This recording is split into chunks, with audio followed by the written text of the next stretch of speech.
Well? Well, what, Brenda?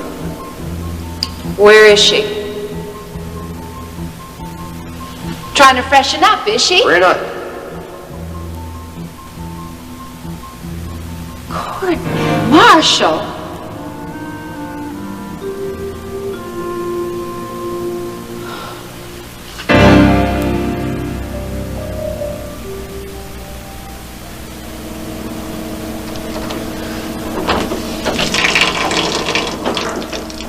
Hello, Kevin. Well, Chuck, you here to assist in the operation? Or do you have another kind of cutting in mind? Kevin, I hate to say this, but your wife came to my office earlier. She couldn't wait, could she? Could not spread the dirt fast enough. Well, she gave me a pretty lurid picture of what happened at the motel last night. You know that we try to stay out of the private lives of our staff, Kevin. Yes, I know. Because the Bellman family contributes a great deal of money to Gulf Coast. A very familiar tune, Chuck. I've heard it often enough. Yes, well, Mrs. Cook has made certain demands. If they're not met, all the Bellman money will be withdrawn from the hospital. You know that normally I'd tell anyone who made that kind of a threat where to get off. What demands? Well, nothing that directly affects you. Stop beating around the bush, Chuck. Brenda goes to see the chief of staff this early in the morning. She wants something real bad. Now, what is it? Well, the main thing she wants is the dismissal of Courtney Marshall from her surgical training program.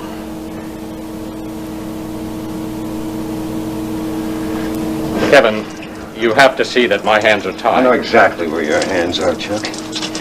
If you want to get them on any more of the Bellman family money, I suggest you leave me alone. She's expecting an answer. This won't wait. It has to wait. I just got news. There's a suitable donor.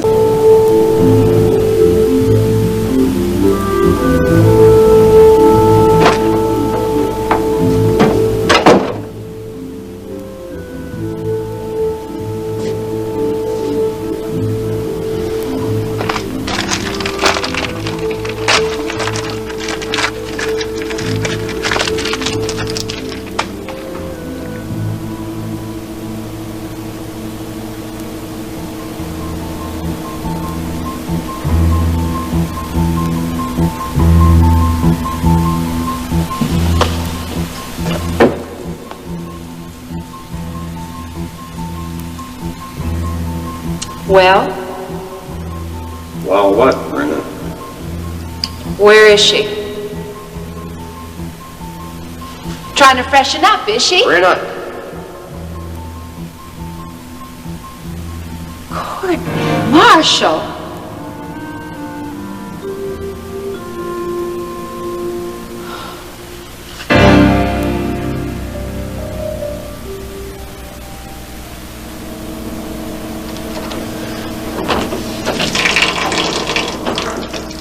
Hello, Kevin. Well, Chuck, you here to assist in the operation? Or do you have another kind of cutting in mind? Kevin, I hate to say this, but your wife came to my office earlier. She couldn't wait, could she? Could not spread the dirt fast enough. Well, she gave me a pretty lurid picture of what happened at the motel last night. You know that we try to stay out of the private lives of our staff, Kevin. Yes, I know. Because the Bellman family contributes a great deal of money to Gulf Coast. A very familiar tune, Chuck. I've heard it often enough. Yes, well, Mrs. Cook has made certain demands. If they're not met, all the Bellman money will be withdrawn from the hospital.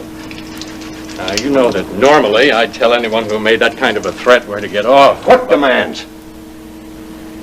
Well, nothing that directly affects you. Stop beating around the bush, Chuck. Brenda goes to see the chief of staff this early in the morning. She wants something real bad. Now, what is it? Well, the main thing she wants is the dismissal of Courtney Marshall from her surgical training program.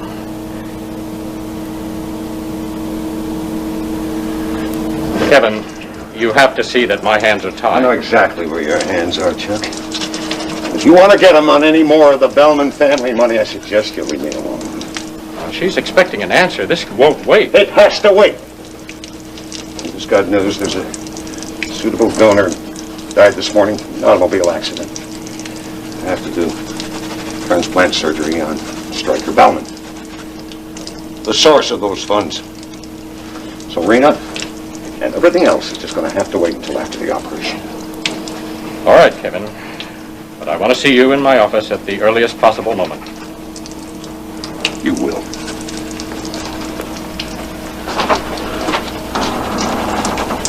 Dr. Marshall? Hi, Dr. Sloan.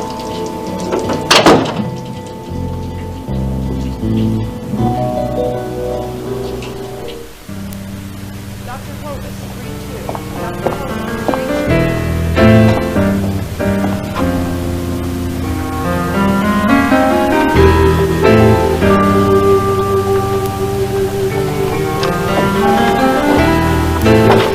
Iris, Yes? I'm sorry to disturb you, but I got a call from Kevin. He said that her heart's become available and they're going to do the transplant. Yes, that's right.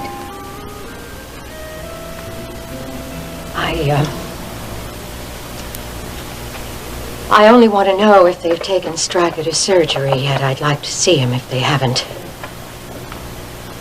Yes, they have.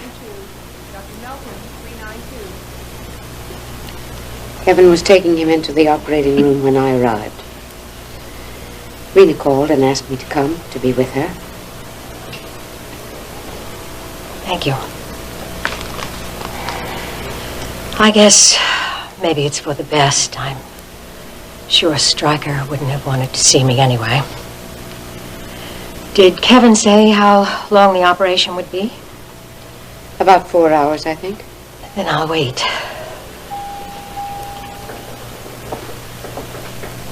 I've taken 20 years from Stryker. I want to spend as much time as he has left near him, even if he doesn't want me to. You really care about him, don't you? Mahoney,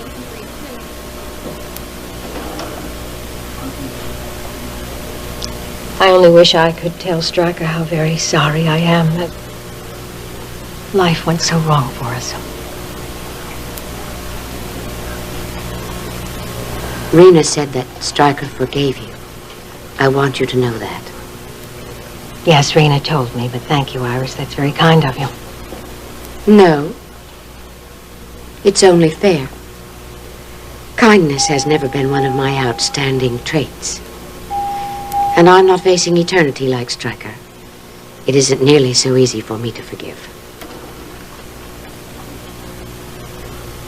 Dr. Lopez. I didn't ask you to. Dr. Lopez, 384. But who's to say if any of us have that much time left? Maybe the preachers are right. Maybe we should spend every hour as if it's our last. Perhaps. Now is our time. This time belongs to us.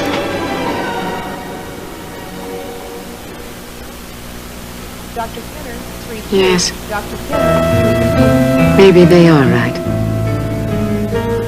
Maybe we should spend each hour, every one of them, as if it were our last. You've got that meeting with your execs at 1. Any changes on the agenda? Oh, the agenda? No, yeah, that stays the same. We've still got that problem with the cost overrun on the Archangel repairs. I think you need to look into that, boss. Yes. Okay, Terry. And the state of Texas has just seceded from the Union. Do you think we should stop supplying the rest of the states with oil? Yes, that'll be all right, Terry. What? You know, it's lucky I don't have a larcenous mind, boss. The mood you're in, I could steal everything but your chair and you'd never notice. Yeah, I guess I never would notice if I did steal the chair. I just can't seem to get my mind off Iris. Ah, that reminds me. That interior decorator Zoe Hendren called. Boy, in a real huff. Said Iris won't discuss any of the plans to redecorate Mike's old house. She wants to know what she should do. Been asking myself the same question. Tell her to go ahead with the original plans.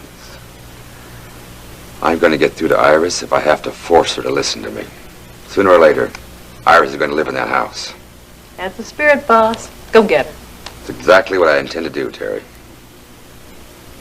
Okay. You ready to see Ricky? He's here about that job you mentioned. Sure, yeah. Send him in. Okay. Terry, Yeah, boss? the next time Texas secedes, give me a little more notice, will you? Right, boss.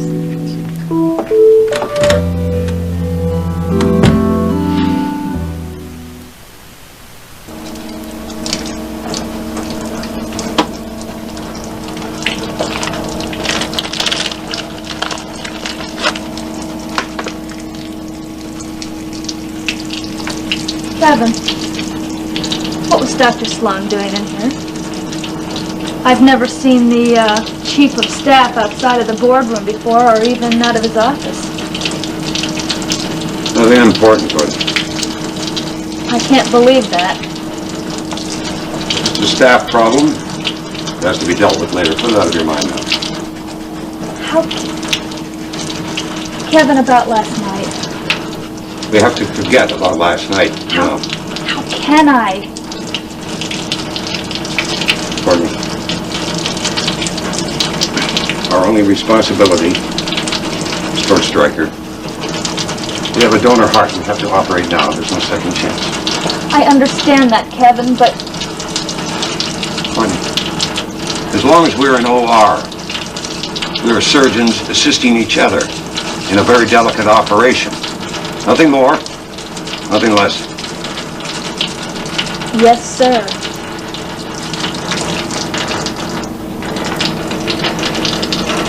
Sorry. Gordon, all the hours of training mean nothing if you let your personal life interfere. It's not fair. The few hours I've devoted to my emotions. Courtney, if you don't feel up to this, I can bring in another assistant. No. Good. Good, I want you by my side. Stryker means a great deal to me. Although he never did do a damn thing I told him to do, and as a patient, I still want to give him the very best. Kevin, you are the best. So are you, Courtney. And don't ever forget that. I won't ever forget you said that. Art? Stryker ready? Yes, he's responding to the anesthesia. You all right? I'm fine. Good. Let's get ready.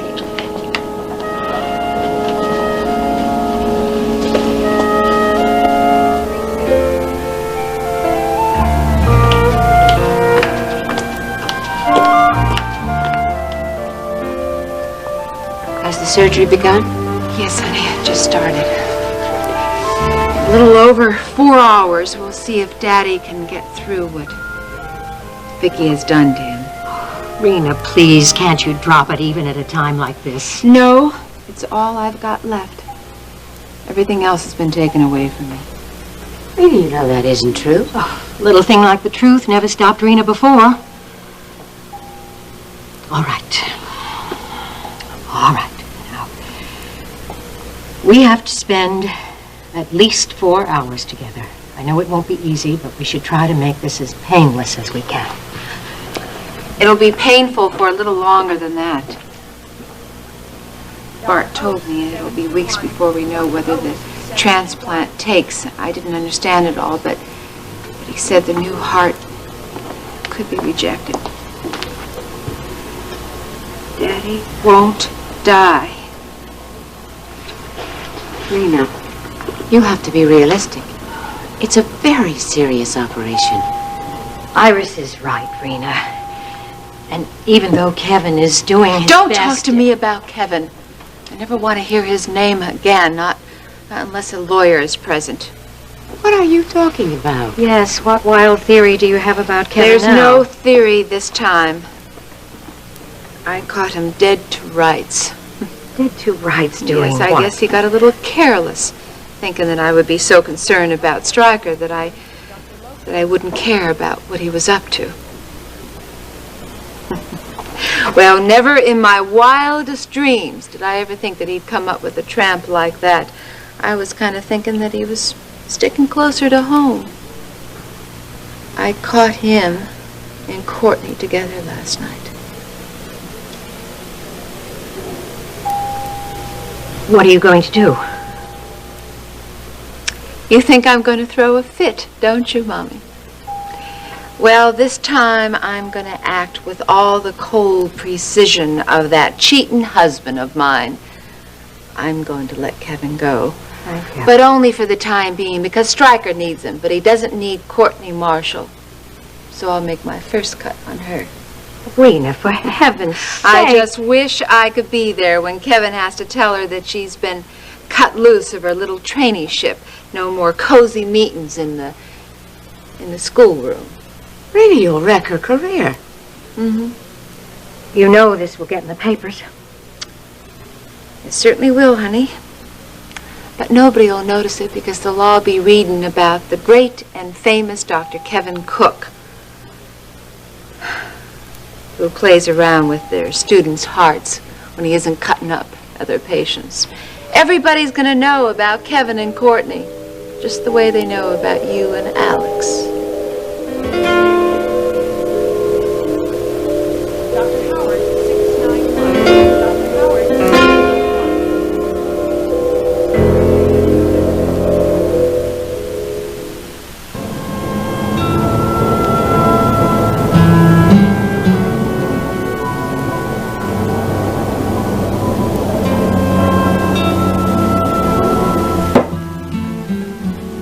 Before I offer you this job, Ricky, I want you to know exactly what you're dealing with.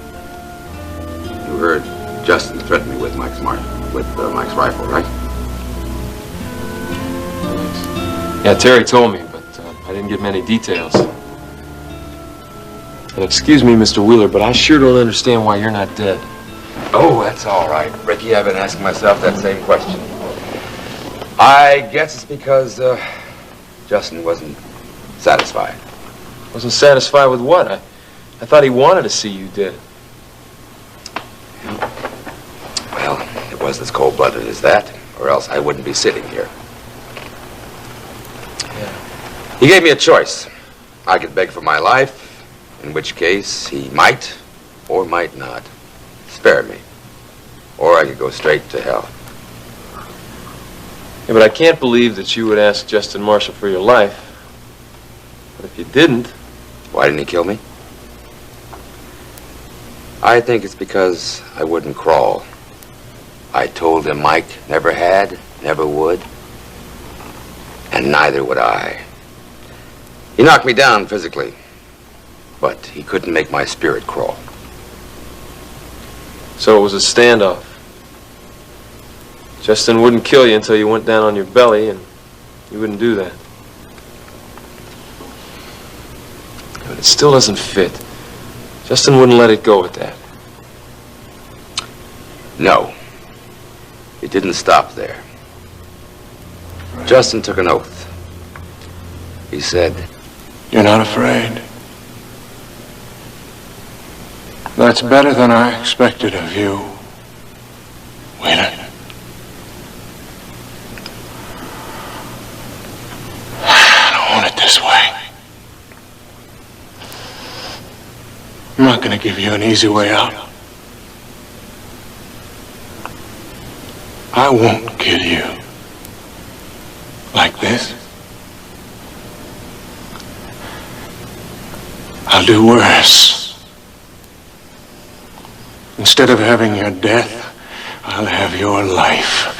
I'll tear it from you inch by inch as if it were your skin. I'll take it all, Wheeler. I swear to you. You watch me. Watch me, Wheeler. Everything you care about, I'll destroy for you. your reputation, your business, your money,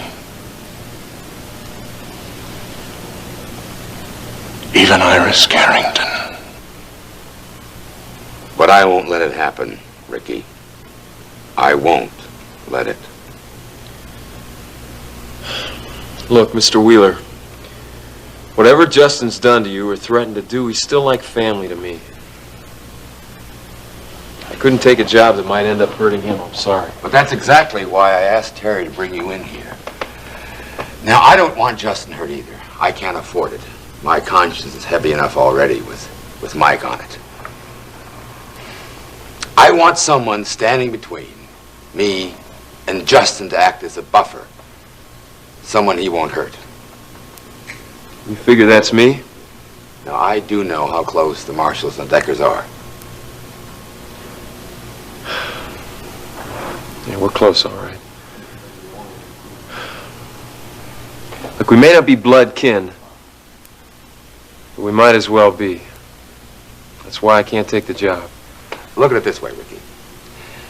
If you do this, you will not only be protecting me, but you will be protecting Justin as well. High-priced security guards won't hesitate to cut Justin down in a second. Yeah, you're right there. Okay, Mr. Wheeler. What do you got in mind? Bodyguard? No, I had a different title than that in mind, but you can call yourself whatever you'd like. I want you to be in charge of my personal security. I want you to have complete charge. I would have to answer only to you. That's the only way I'd touch it. I know that. Now you can have whatever you need to block Justin's next move. Money, equipment, whatever. You'd have it. Carte blanche. That sounds pretty good, Mr. Wheeler, but if I know Justin, his next move won't be so simple or direct as the last one. I don't think a bodyguard could block what he's got in mind. I know, but then I'll just have to take care of all those avenues myself, won't I? Will you take the job to block the direct move, the next direct move?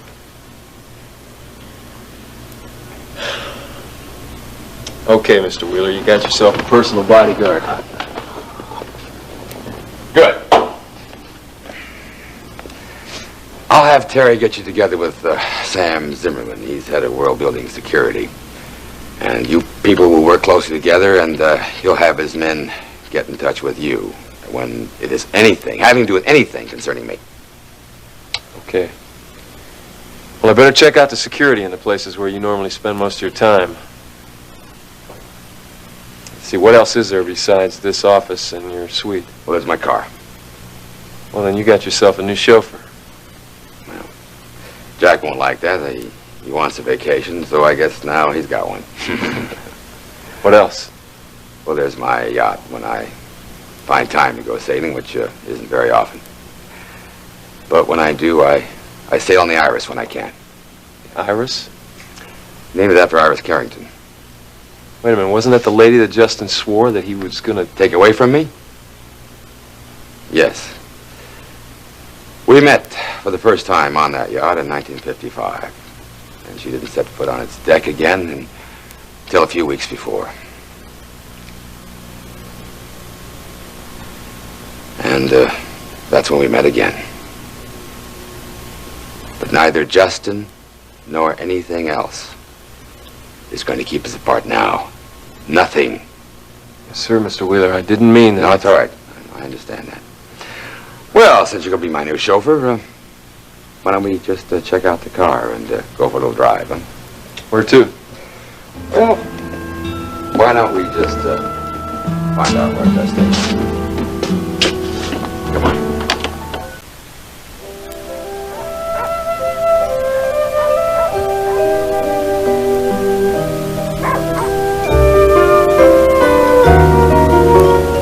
Well, thank you all the same. Couldn't get through to Courtney. She's in surgery with Rena's husband, Dr. Cook. They're operating on poor Stryker now. I thought he was in too bad a shape to have another operation. He is. They're doing a heart transplant. Ooh.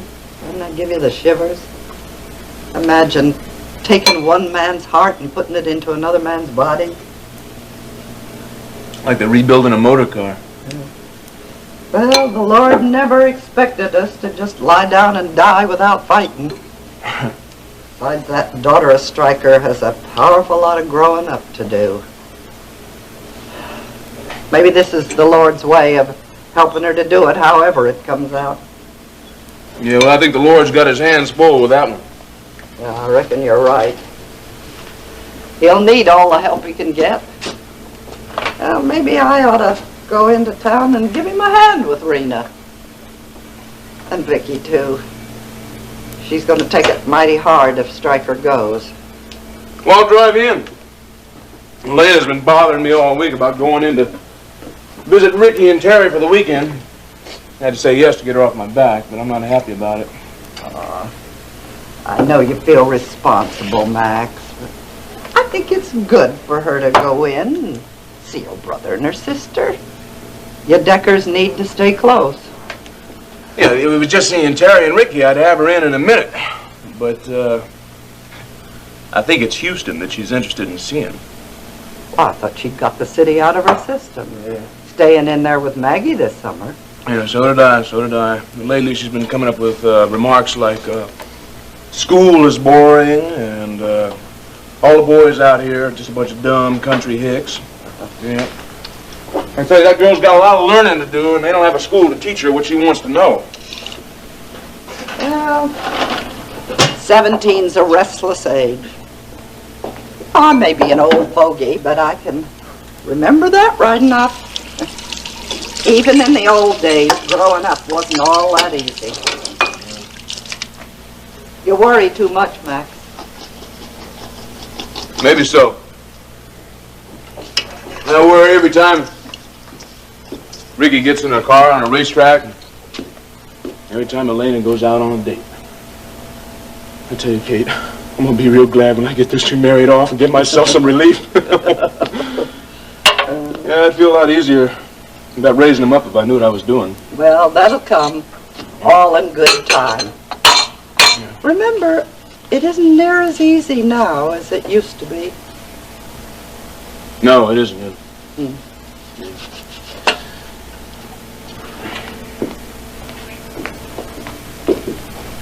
I'll drive you in as soon as Elena gets home from school. You know something, old gal? Things always seem a lot easier after talking to you. Now, you get along, boy, and get out of here.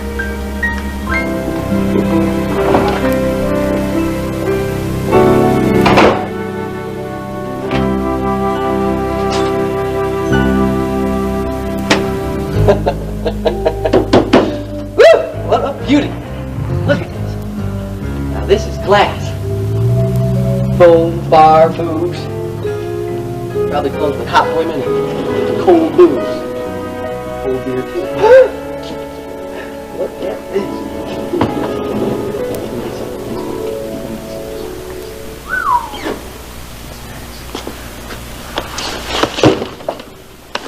What the hell are you doing? Watch it, pig. You're a hell of a long way from your trough, aren't you? It wouldn't take more than a phone call to bust you, punk. And my jurisdiction's been expanded to the whole world building. Now, what are you doing around this car? Don't you know? I was just gonna hang a sign on it. Gas hog, get it? You know, one of these days I'm gonna put my foot down and squash you, right? Might just be today. Mr. Wheeler, I'm Billy Joe Wright. Clipper Curtis's right-hand man. Tell this cop to let me go. I'm the bartender. At the top of the World Club. Ricky Decker is in charge of security here. If he wants to let you go, he can. If he doesn't... Okay, Roach. Now you can go crawl back under your rock now. I want you to check out the I was just admiring the car, Mr. Wheeler. Honest, Right. Go ahead and get in the car, Mr. Wheeler. I'm going to have a couple of words with Billy Joe here. If I ever catch you messing around in this car again, you're going to be doing some fancy talking to your parole officer. Got that? You got that? Yeah, I got it. Now clear out before I change my mind.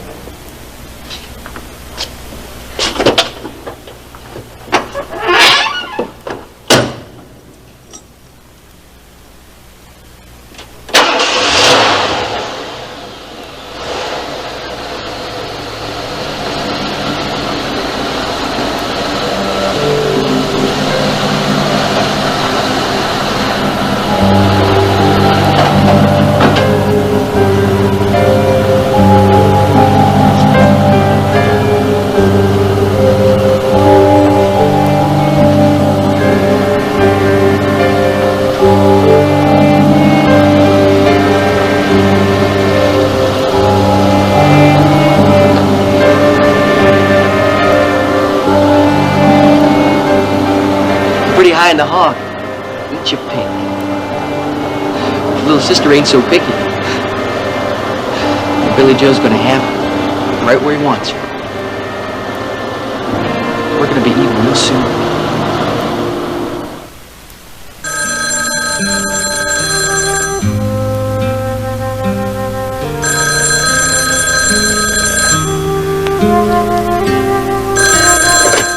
Marshall Ranch. Hello, Ryan. Are you home? I don't hear any background crackle. No, it's not by satellite, sweetheart. I'm here in Houston. Did everything go well? Did you see that the security of Princess Yasmin? Yes, I did, but I had to use some pretty unorthodox methods. No, that doesn't matter. The only thing that matters is that you're back and you're safe and sound. Look, Jenny, I have to see you. I have to talk to you right away. Can I send the helicopter out to the ranch? You could see me at Alex's office? You could have about 20 minutes ago, but Max just took Kate and Elena into town. Have you heard that Stryker's in the hospital having a heart transplant? Yeah, I did hear. I'm going to call over there in a few moments to see if there's any news.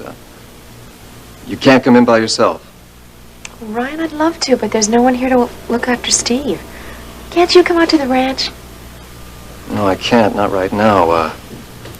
Look, there's something I have to explain to you, and I think it might be easier here in town. Well, I can get away tomorrow. No, I've got to see you right away. Can you call me as soon as Kate gets back, and then I'll send the chopper out, all right? Well, of course. But you sound so mysterious. I don't mean to. It's just a little too complex to talk about over the phone. And it's too important to me. All right, if you say so. I'll give you a call later then. Bye.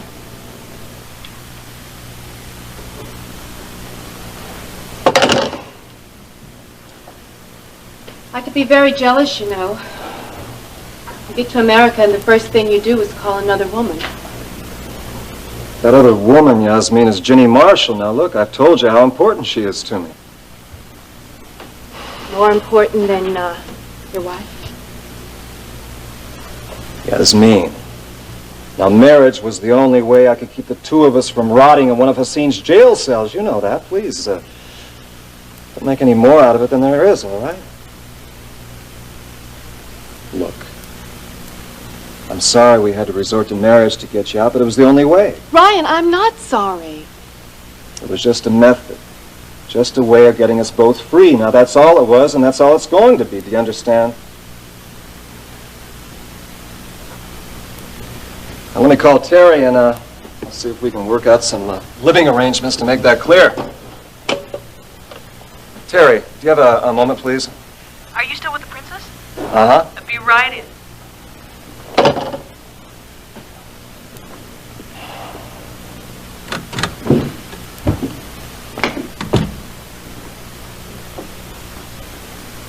Hi, you two. Terry, can Yasmin stay in your apartment till we can work out something more permanent? You want to spend your honeymoon in my apartment? Honeymoon? Where'd you get the notion we were having a I honeymoon? didn't get a notion. I got the whole story. It's terribly romantic. The Princess Yasmin gives up her station, her rank, and her country to marry an American, and then the American turns out to be Ryan Connor. It's really too much. Now, you see, Ryan? You bet that's too much. Now, look, I know Alex has his spy system, but he's got this one wrong, dead I wrong. can get the story from Alex. Where did you get it? Same place millions of other people got it. It's in the newspaper. Look, there's even a picture. Some government official, you, and Princess Yasmin.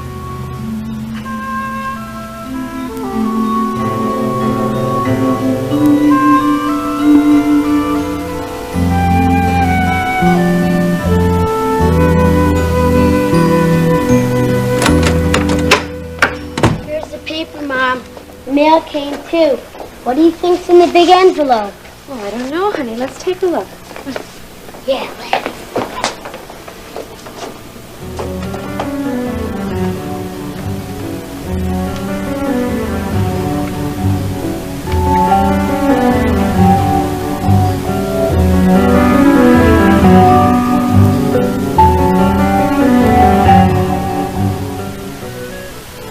Yes, sir. One old-fashioned, served with modern speed and a smile that won't lose its style. Keep the change, kid. Yes, sir. Thank you, sir.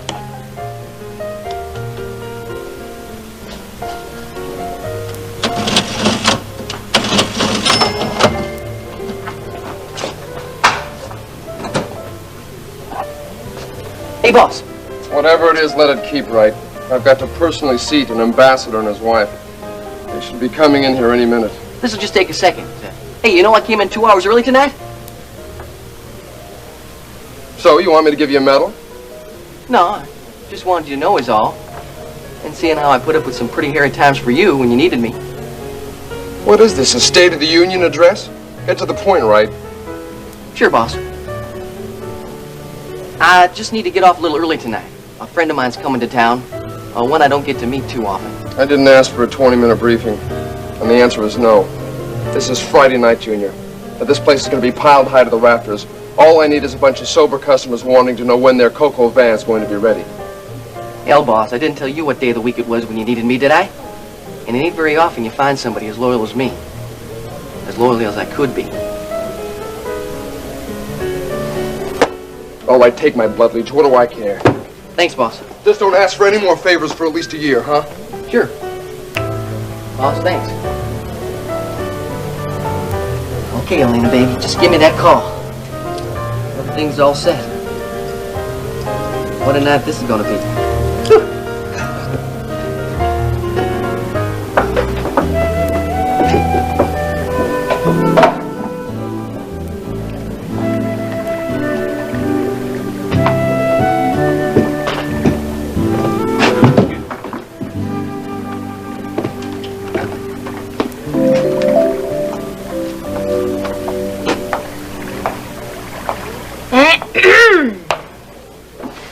So, where's Ricky and Terry? Why aren't they here to meet you? Didn't you give them a call? Yeah, I did, but it's still early at Max. Terry's still at work. Oh, Ricky's not, so why isn't he here? Look, I didn't give him a specific time, okay? Now, look, I'm sure he just stepped out for a few minutes. He'll be back soon. Yeah, so what am I supposed to do? Just drop you off by the pool and leave you here? Well, why not? I'm a big girl, Max. I can take care of myself. You are not as grown up as you think you are. You are acting like a mother hen. So don't start acting like a dumb cluck to prove it. Look, I know the kind of trash that collects in these singles apartments. Don't worry, Max. Look, if someone comes up to me, I'll just tell him I have a brother as big as King Kong and half as mean. That'll scare him off. Yeah. Look, I'm only half kidding you now. I know. And it's all right. Look, I don't intend to go fooling around with any strangers. All right. You give me a call tonight. Let me know you're okay. Bye, Max. Bye-bye.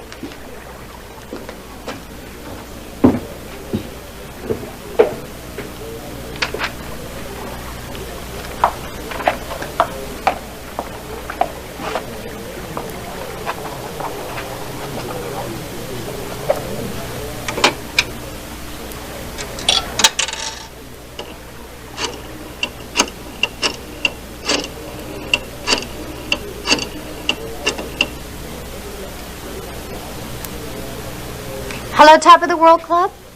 May I please speak to Billy Joe Wright?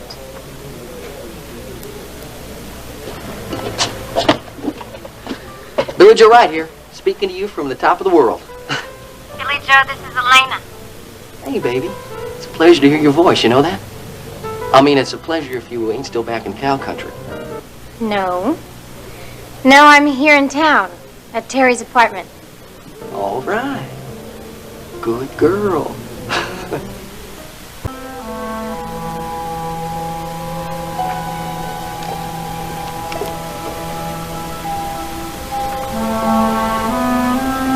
Rena. Vicky, I'm so sorry to hear about Stryker's attack. I don't question the good Lord's ways, but it seems to me there are lots of folks in this world that we could do without sooner than we could Stryker. Thank you, Kate. Mrs. Carrington, it's so good of you to be here with Rena and Vicky at this time. Oh, it's the least I could do, Mrs. Marshall. Have they brought him out of surgery yet? No. Dr. Brown, 3-2. Dr. Brown, 3-2. Hello, Mrs. Marshall. Well, Stryker took the transplant surgery very well. It's a considerable shock to the system, but it was every bit the success I'd hoped it would be. I want to see him. You can't, Rena. Nobody can except special hospital staff. Why not? Because we have to keep Stryker isolated from any risk of infection, otherwise it could be fatal. Kevin, how long will it be before we know if he'll be all right? A couple of weeks, Vicky. Between now and then, it's touch and go. The body could reject the heart at any time. But you have done everything you can do, haven't you, Kevin? That's right, Rena. Stryker doesn't need your skills anymore. I have served Stryker as much as I'll ever be able to. If you like, Bart can take over now. He's perfectly capable of handling anything that has to be done from now on. Yes, I'd like that very much. Because I want Courtney and you, of course, to know that I'm filing for a divorce tomorrow. The grounds are adultery. And I'm naming Courtney Marshall as the co-respondent.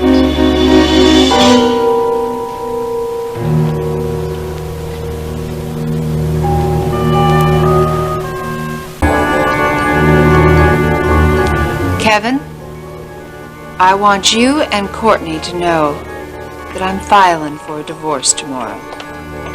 The grounds are adultery, and I'm naming Courtney Marshall as co-respondent.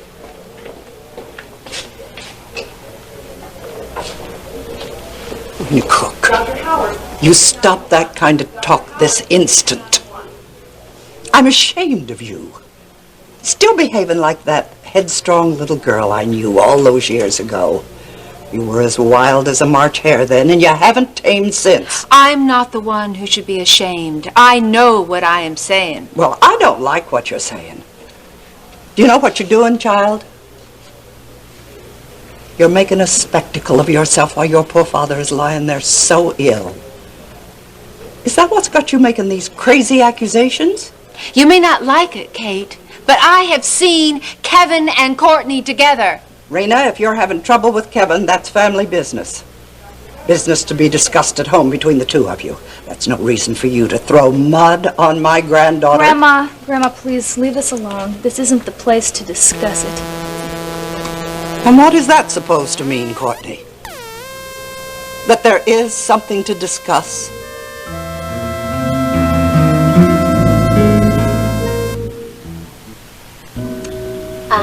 I'm here at Terry's by the pool. Terry's not here. Neither is Ricky. That's great, Sugar. Nothing like being away from drags like that. That'll make it a whole lot easier for you to come see me. Sooner the better. I've been waiting for you a long time, honey. You don't know my family, Billy Joe. It's just not that easy for me to leave before anyone gets home. And when I do, it's just not going to be easy for me to come and see you. They treat me like a baby. Well, you come see Billy Joe Wright, honey, and I'll treat you like a woman. Hey, have you thought up a good excuse for getting away from them tonight? Well, I'm not very good at things like that. I guess I don't like sneaking around. Hey, you'll pick it up. Comes with experience. And you sure aren't going to get any experience if you let your family sit on you like that. Okay, voice of experience, what would you recommend? I mean, the way everyone watches me, it's going to have to be a pretty good plan. Leave it to me, baby. I've got a little scheme already worked out. Maggie's having a country western band playing at her dump tonight, right? If you say so. I say so. And since everybody knows how crazy you are for music, all you have to do is go ask to stay with your Aunt Maggie for a little while. You get my drift? I think so, but I don't like it. Come on. Well, everybody's thinking you're listening. What you'll really be doing is you'll be over at the Western Art Gallery, and we'll be making our own music. As a matter of fact, the stuff we'll be making over there will make the music at Maggie's look like last year's bottom 40. The Western Art Gallery, Dawn's place? Don't worry, Dawn's not going to be there. It closes at 5. Nobody will be there. As a matter of fact, I just happen to have my own copy of the keys right here, and we'll have the whole place all to ourselves. Yeah, but what if they suspect? What's to suspect? I mean, we'll visit for a little while, and you can be back before the band finishes. And nobody will know that we stole an hour or two for ourselves. I don't know. I guess I can manage it. Manage it. You can't lose. Don't mess up on this now, baby. You come to the gallery before you go to Maggie's. Because I'm not a patient man. And I don't like waiting around. Now, it's been 2 weeks since I've seen that pretty face of yours. Don't keep me waiting. Okay, Billy Joe, I'll be there. Now, look, you keep your word and you don't say anything to Aunt Maggie or Nita. And I'll see you this one time, okay? But remember, not a word to anyone about me. And, you behave yourself or I'll never forgive you. I'll be there when I can.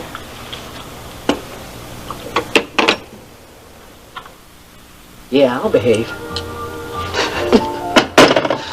Oh, boy.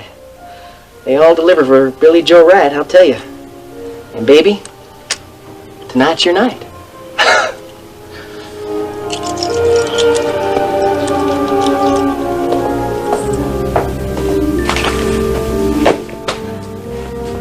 See you.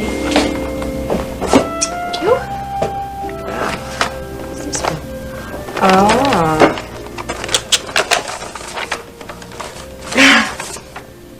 Oh, look. I'll bet you recognize Dad's handsome face, don't you? Who's that, Mom? What do you mean, who's that, Mom? That's your Uncle Jeb. It is? Oh, what kind of outfit is that? Well, that's the kind of outfit they give you when you enlist in the Army. Did Grandpa make him enlist? No, honey, Jeb's all grown up now. Grandpa doesn't make him do anything. I mean, he might suggest a few things, that's all. But Jeb makes up his own mind. I thought he made up his mind to play the guitar. Well, he did, but that was before... Well, that was before. Let's see what else is there. Oh, goodness, I got it. Should I read it to you? Yeah. Okay. Dear Sis, hello to everyone at the ranch and love to you and Steve. Now, don't disown me if this is short. I only have a minute. I don't know what you've heard, but basic training is hell on wheels. But that's all right. I like it that way. They keep us so busy, they're burning out memories I haven't been able to shake up till now. When I collapse on my bunk at night, I sleep. No nightmares, no voices or pictures. Just a blank. Nothing. And that makes all the hard driving worthwhile. More later when my head's screwed on tighter and my muscles ache a little less. Love, Jeb.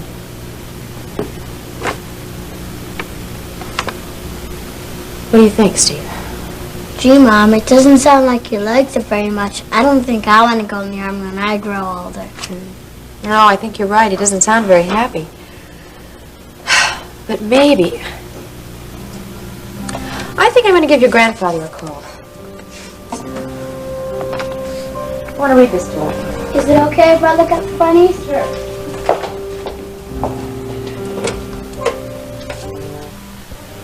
Ladies, this is a cardiac care unit, not a marriage counseling service or a divorce court. And since the immediate concern for Stryker is past, I suggest we go elsewhere so the hospital can continue to function. Try to cover up by throwing us hospital routine, Kevin. Now, I want to see my... Of course, you're right, Kevin. And, will you please let me know when I can see Stryker? Yes, of course. We have to protect them from infection. His immunity is low at this point from the drugs we've given him to lessen the chance of the system rejecting a heart transplant, you understand? Oh, come on now, Kevin. I want to see my daddy. You've destroyed our marriage, and I want to see with my own eyes that you haven't destroyed Stryker, Well, too. you can't. Rena, you should listen to Kevin for Stryker's sake. I want to see my daddy. You can't, Rena. Unless, of course, you want to kill him. Now, this whole thing's been an ordeal for all of us. I think we ought to go home and get some rest. That is what Stryker needs. And I think that's what we all need. Courtney, before you go, I'd like to talk to you. And I want to do it now. Is there an empty office that we could use? Grandma, Dr. Cook is right. We're all tired and we need some rest. Now, I'll come see you soon, but I can't talk now. I'm on duty and I'll call you. Kate, let me take you home. You'd be doing me a favor. I'd have someone to talk to. Thank you, Vicki, but I just need a lift to the Western Art Gallery. I'm meeting Dawn there, and we're driving back to the ranch together. Oh, fine. My car's right outside. Kevin, dear, I don't know how to thank you for what you've done for Stryker. I'm glad I was able to bring him along this far, Vicki. Of course, it's out of my hands now, so all we can do is wait and pray.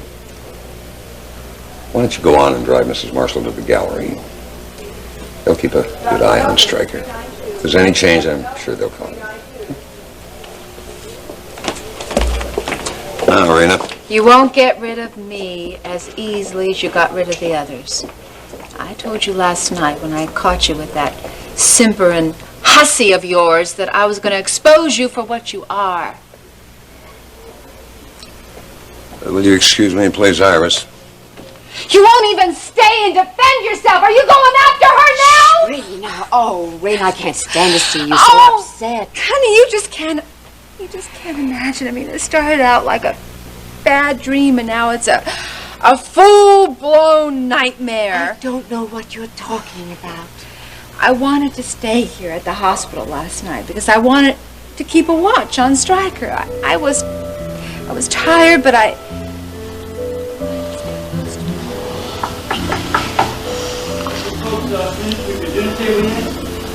No, I'll call you when we're finished.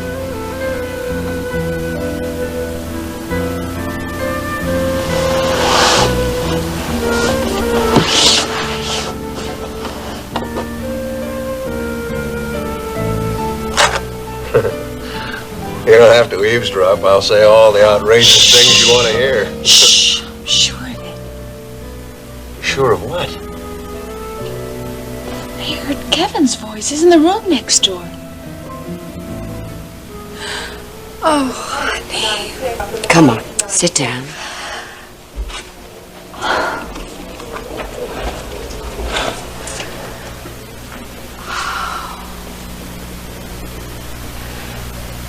I'm sure it was Kevin's voice. Rena, so what if he is? He can't do that. Rena, if it's over between you, why worry about it at all? I'll tell you why, because he's in that room with my mother. I know it's the two of them, and I'm going to call him on it and her. Give me my purse there.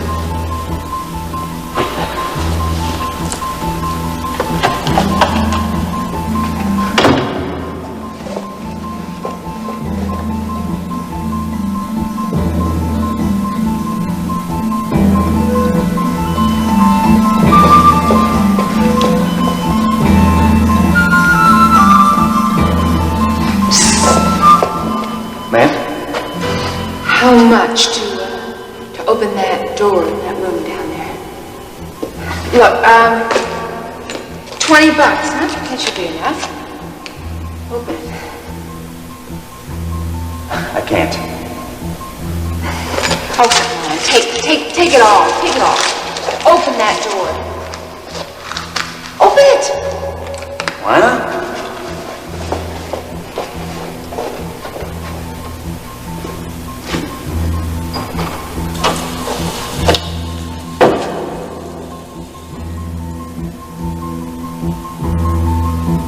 Well, Well, what, Rena? where is she? Trying to freshen up, is she? Rena! Courtney Marshall.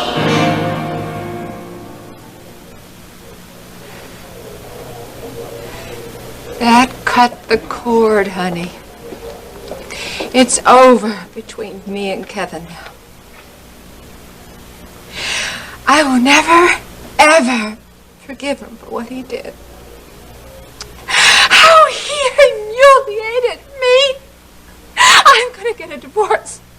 But in the meantime, I'm not gonna let that Courtney Marshall be wallowing around in a traineeship that Stryker is paying for with his own money.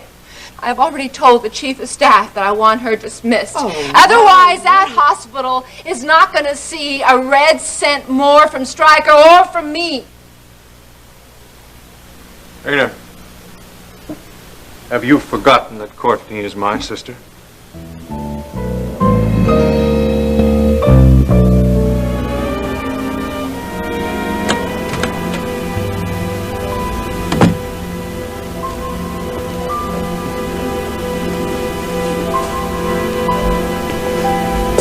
You all right?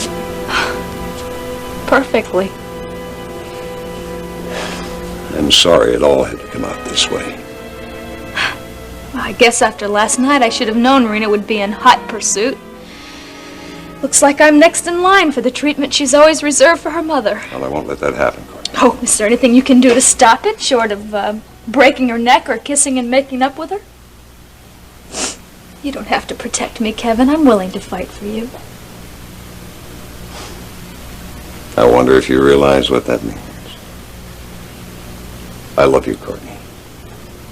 And while I'm happy that Rena hasn't drained every feeling from you, you have to admit she has taken her toll, hasn't she? Fighting Rena's a losing proposition. Sometimes even a win becomes a loss, and the casualties keep mounting. I don't care. What do you want me to do? Just throw up my hands and say, all right, take them back? We're not talking just about Rena, are we? What about your family? Your grandmother? She'll have to understand. But she doesn't. You saw her. Well, then she doesn't.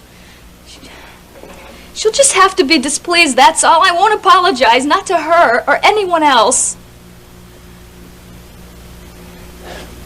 You know, for the first time since I've known you, you sound very young. Courtney, honey, we cannot pretend we're the only people in the universe. That we don't have to answer to anyone but ourselves. Why not? It sounds just fine to me. No. That's Rena's way. She seems to make it work. Does she? Tell me, do you envy her? Hysterical, hurt, lashing out every time someone she steps on complains. Driven in 100 different directions by 100 different passions. Is that what you want? Is that it? Look, I don't know what you're getting at, but I'm not gonna tiptoe through the rest of my life because I might hurt someone's feelings. I've had enough of it. I was always the good girl. Teacher's pet. Grandma's girl. Always the sweet little thing in the corner who knew the answer and never said a word. Well, I've had enough of it, do you hear? I will not be gracious and I will not keep a stiff upper lip. I want you. And I want you. All I'm saying is there's a right and wrong way of getting what you want. Alienating your family is the wrong way. Hurting Rena the way we did is the wrong way. What is this talk about obligations to people, about protecting me? Does it all boil down to going back to Rena? Kevin, are you going to stand here and talk to me about duty and then make up with her?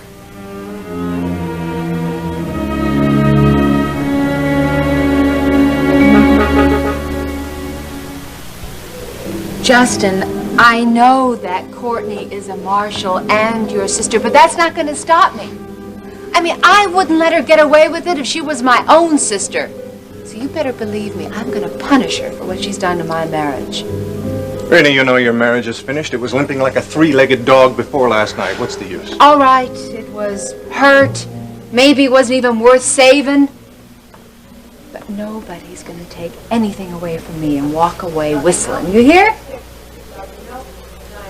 Anyhow, you're a fine one to preach against revenge. You and that grand passion you have with Alex Wheeler. It's not the same, Rena. You can't compare a back alley love affair with my father's suicide. Honey, I don't think you've lost anything that really mattered to you. I lost my father. Well, it's the same thing to me. Are you going to come between us, Justin? Will I have to fight you too? No, Rena. You're not going to have to fight me. I won't let it come to that. I think you're making a mistake.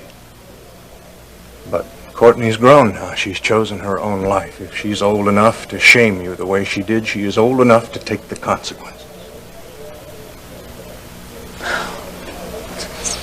It's all right. It's going to be all right. I didn't come here to talk about that fuss at the motel. I came over here right after work to see how Stryker is. And how is he? Well, the doctors say that he's as good as can be expected, whatever that means. All we can do is wait and see if his body is going to accept that new heart transplant. It's awful. Heart transplant.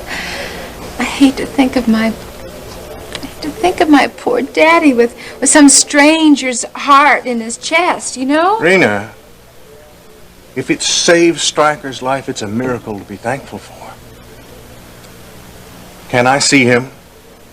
He can't see anyone, Justin, because of the drugs he's being given to fight rejection. Well, he's not the only one fighting rejection, honey.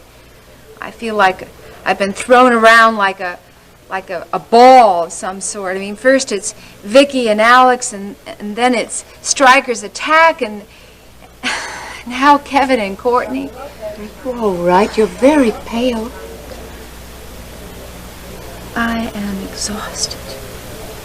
I didn't sleep last night, and I didn't sleep the night before. I was going to ask you both out for dinner, but, Rena, I think the best place for you to be is in bed.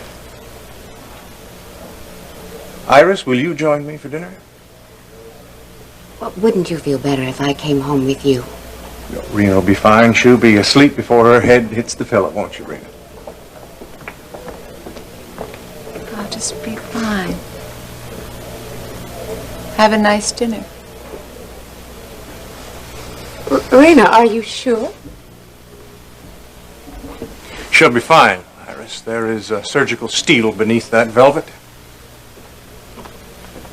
We'll be doing her a favor, giving her a few moments by herself. She's had a long few days of it.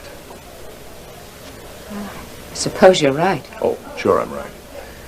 Now I think we should make some steps toward that dinner, don't you? It's been a long day for us two. You know, I really thought you wanted to be free of Rena. I really thought you loved me. Yes, I do, Courtney. How can you doubt that? I'm only saying that, well, that marriage means a great deal to me. As poor a specimen as my own has been. Now who sounds young and idealistic? Oh, sure, I believe in all the right things, too. Marriage, fidelity, all of it, but Ideals are not to be ashamed of. not until they start interfering with your life. Yes, I believe in being good and virtuous. I believe I shouldn't have an affair with a married man. But Kevin, what do you do when what you feel and what you believe are tearing you apart and pulling you in different directions? Try to strike a balance. That's what I'm trying to do. I'd be a fool not to realize that this long and painful intimacy we call marriage has to break up before Rena and I destroy each other. Then you'll get a divorce? I don't see any other solution. On the other hand... I know. You believe in marriage. That's right. So after the divorce, I think we should be married. Kevin! I mean, that is, if that's what you want. If... Oh, Kevin, yes. I've never wanted anything more.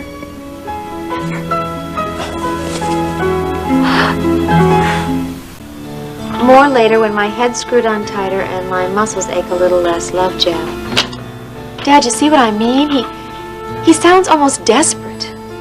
Well, desperation is the standard operating procedure for the first few weeks. Jeb's right. Basic training is no picnic. It's tough. But so's your brother. Don't worry, honey. He'll come along okay. Oh, Dad, it's not the first few weeks or months I'm worried about. It's his state of mind right now. I mean, Jeb is he's still brooding about everything that happened before he went in. Well, of course he is. There's no such thing as instant forgetfulness. Not even in the service. It sounds like that's exactly what he's doing. I mean, he's driving himself so hard. All right. Maybe there is no reason for me to be worried about him, but I am. Would you do me a favor? Would you check up on him, just to be on the safe side? Well, of course I will, honey. The camp CO's an old classmate of mine. I'll give him a call, and we'll see how it's going. Thank you, Dad.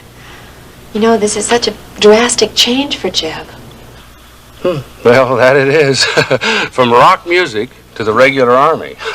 Well, I'll have to admit, I was happy when he told me. A little discipline never hurt anybody. No, but a lot might. I know he said he's ready for this ordered life, but still... Well, he asked for it. I could have got him into West Point, but no, he wouldn't hear of it. Well, not that it would have been easier, but he just might have felt a little more special. I think what Jeb wants now is to feel anonymous. When Suzanne died, it just shook him up so badly. I really think that he feels responsible. Jenny, narcotics killed Suzanne. All any of us can do now is just regret and mourn. He knows that. I'm not so sure. Jeb will be fine. He's not a little boy anymore. You've got to get that picture of him out of your mind. Look, I'll call the CEO and we'll keep an eye on him from long distance. By the way, I'm glad you called me, Jenny. I was thinking about putting a call into you. Oh, really? What about, Dad? Well, I just heard from a friend in the Defense Department's legal section that you'd asked for a certificate of presumed death for Barrett. Well, I was just a little surprised that you took a step like that without talking to me first. Anything in particular that prompted it? Dad, I really can't talk to you about this now. But I've decided that after so many years, it's about time that I pick up the pieces and start my life over again. Did you reach this decision by yourself? Well, no, I didn't, Dad. I talked to Kate at length about it. And to Ryan Connor. Connor. Ryan Connor. Do I know him? No, I don't think so. He's become... Well, he's a very dear friend. He used to be in the Foreign Service, but now he's in Houston practicing law. Mom. Listen. That must be Mr. Connor.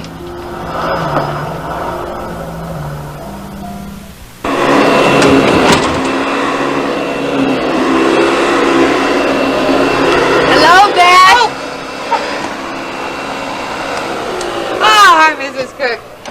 Oh, well, it sure is good to see you home for a change. How's Mr. Bellman doing? Well, Dr. Cook gave him a new heart, honey, and if everything goes all right, he'll be in better shape than I am. I'm very tired, honey. I'm going to take a nap for a while. Don't bother me for anything unless it has something to do with Daddy, okay? Right. Oh, Mrs. Cook, before you go rest, Mr. Wheeler's been waiting for Mrs. Carrington. Will she be along soon? Alex Wheeler? He's here? Beth, he's here in this house? I saw those limousines parked outside, but I thought it belonged to one of the neighbors or something. Sorry about the intrusion, Rena. I thought you were at the hospital with Stryker. I heard you telling Beth about him, and thank heavens for another one of Kevin's miracles. Yeah, he's great at cutting up hearts. Is there something I can do for you, Alex? Iris has been refusing my phone calls, so I thought I'd see her in person. I think I can set it straight for her if she'll just talk to me. There seems to be a great deal that you have to set straight, Alex. I can't manage all of them, Rena. But Iris comes first. I was hoping to persuade her to come out to my yacht, and we could sit down and work things out. I hope you don't mind my coming by without an invitation. Well, I should have known better. I'll leave. Mrs. Cook, let Mr. Wheeler see Mrs. Carrington. Look, you're not doing her any favors by running him off. She's been looking like a whipped puppy without him. Anybody could see that. All right, Beth. Okay. You go busy yourself with something in the house, the kitchen, somewhere, and I will stay with Mr. Wheeler until Iris gets back home. I want to be with him alone, though, all right?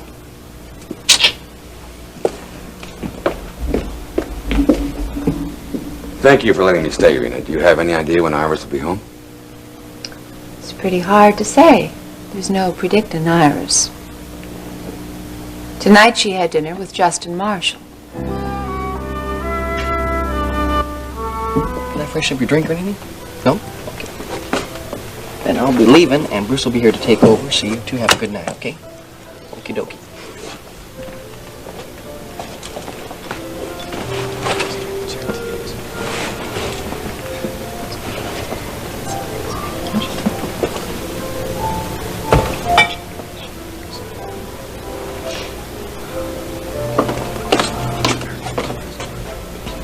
Good night. Good night.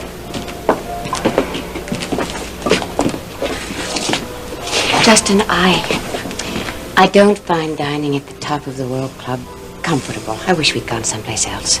I understand, Iris. You don't want to have anything more to do with Alex Wheeler after you learned more about him. I suspect he's even worse than you would imagine.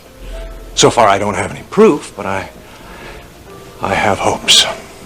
Of proving that illegal taping was going on here at the club. If Wheeler got Clipper Curtis to make certain illicit conversations here, then there may be some tapes just lying around. I think they think that they're off the hook now. Maybe they'll get careless. Iris, have you met my sister, Paige Marshall? Oh, you can stop right there, brother. We chatted the other day at lunch. You're Alex's friend and Dennis's mother, right? That's right, Miss Marshall. Oh, please call me Paige. Everybody does. All right, Paige.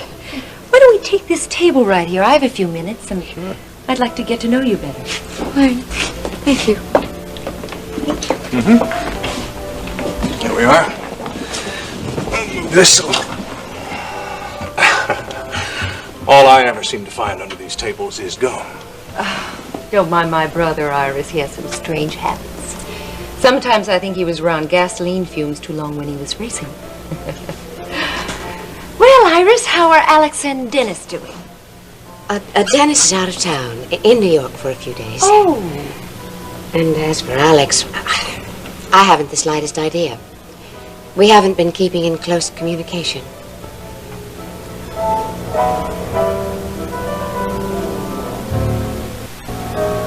Oh, no. Then you've quarreled? That man is surrounded by more rifts than the San Andreas Fault. Alex does seem to stimulate conflict. You can say that again. Everybody and their brother has an axe to grind with Mr. Wheeler, don't they, Jess? How would I know? Iris, would it make you any feel better to talk about it? It won't go any farther than this room. Oh, no, I don't... Iris, don't. My sister Paige has some strange habits. Of her own, she likes to keep abreast of other people's lives. Iris was pretty upset when she found out about Wheeler's Big Brother is watching you sideline. Never mind whether it was decent, it was in bad taste, don't you think? Oh, not that again. Yes, that again. You know, brother dear, I think that famous one-track mind has finally been derailed. Iris, if that's why you and Alex are on the outs, then I suggest you zoom downstairs and make up pronto. You mean you think that no recordings were being made here at the club? No, there were recordings being made. But Alex didn't have anything to do with it. And I say he did. Well, you have a reputation for saying whatever serves the moment, don't you, darling? Is my very own sister calling me a liar? You see, Iris, Justin is as honest as the day is long, which means that when daylight savings time is over, the truth starts to dwindle. Really? But let me test your honesty. Just how many tapes do you know of survived the debugging of this club? Only tape I know about is the Scotch tape at the register to mend sick $20 bills. Leave the jokes to the comedians, Paige. I want a straight answer. I can't show the VTR hookups. I can't show the machines. Without having a tape of what went on in here, I have no way of connecting Alex Wheeler with his other activities. If I just had one taped conversation, just one, then I could prove that there's something illegal going on here, and I would have Wheeler just where I want him. Well, don't look at me. I haven't seen any tapes. Besides, after I said, I'm sure that Alex didn't know what Clipper was up to. He's a straight shooter, Just. He has too much class to deal under the table like that. Don't be absurd. You think that monkey, Clipper Curtis, could have arranged for those tapings on his own? You don't believe that, do you, Iris?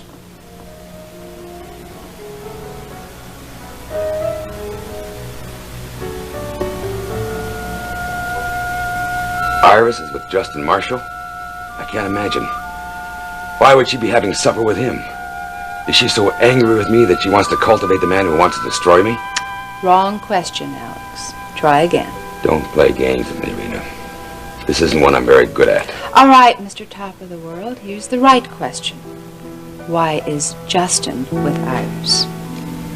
Because he blames me for his father's death. He thinks he can get back at me through the woman I love. Very good. You go to the head of the class. All Justin thinks of, all he can breathe, is how he can get back at you. And once he makes up his mind, he's like a steamroller. He's as stubborn as Stryker is, but not as level-headed. I know how he feels, Rena, and I know how far he'll go. You have Justin's undivided attention. He's going to come down on you, Alex, like a skydiver without a parachute. He's going to break up your relationship with Iris, no matter how many more people he hurts, including himself. And he's determined and inventive enough to pull it off. And I seem to be helping him about as much as he could ask for. Mm-hmm.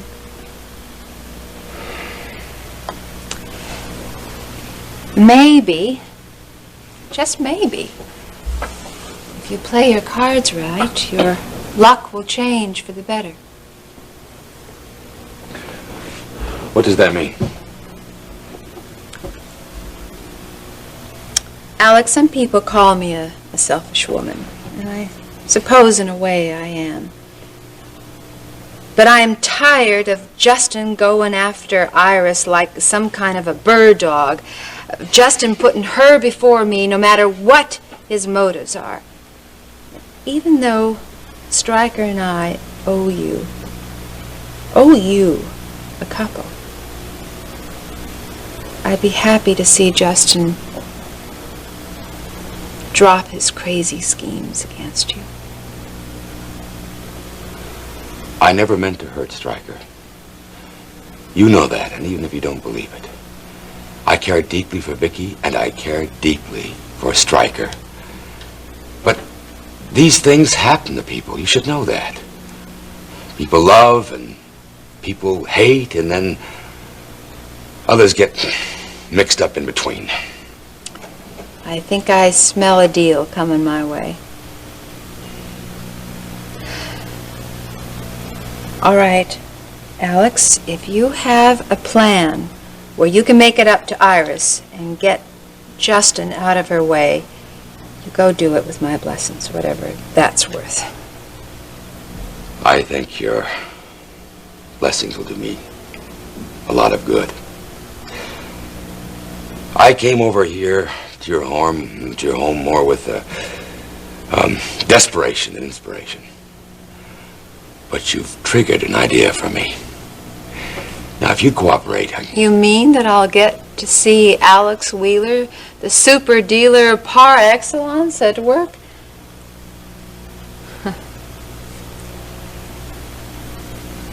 I'll stay out of your way, but I don't think I want to help you. well, even the man at the top of the world needs help. I've had an idea gnawing at the back of my mind for a couple of days now.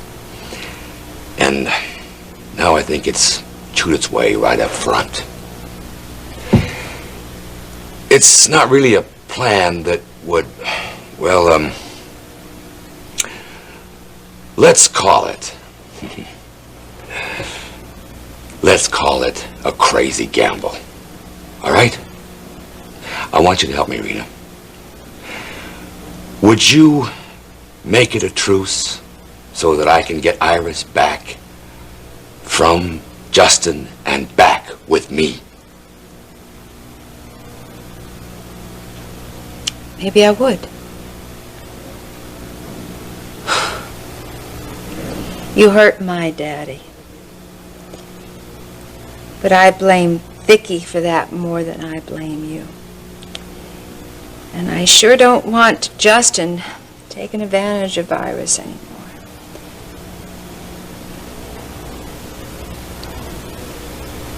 All right, then. Would you help me out? Would you help me pull it off? Would you? That's all I ask. Just lend me a hand. I don't want you back with Vicky. Now that Stryker has finally dumped her, I want her hurting like she hurt my daddy and me. And if Iris can find some happiness, if she's capable of some happiness, I'd love for her to have it. That's the best reason for helping me.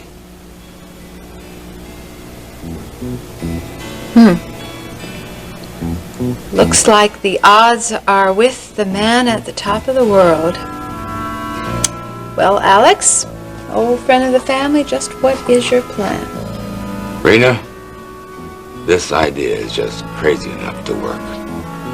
Now listen. Here he comes, Steve. He's finally back. Is he alone? Yes. What's the spell A-B-D-I-C-A-T-E? Abdicate. It means that when a king decides he doesn't want to be a king anymore. Or a princess like her? Honey, not now. Ryan's coming. Ta-da! Anybody home? Hi. Hey, Big Steve, you miss me? We both did. Oh, Ryan, it's good to see you. Sure is good to see you. Both of you. How about going for a little walk with me? I'd like to fill you in on what's been going on in Tank here, and well, there's something I have to tell you about. About the abdicate? Well, tell me too. Is it true what the paper says, that you married a real princess?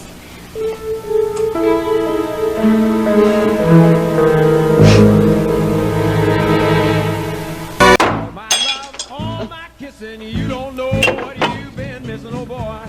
When you're with me, oh boy, the world can see that you were meant for me. All my life I've been waiting. Tonight there'll be no hesitating, no boy.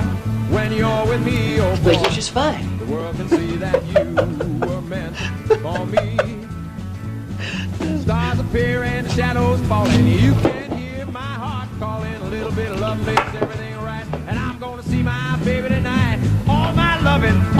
kissing, you don't know what you've been missing, oh boy. When you're with me, oh boy, the world can see that you were meant for me.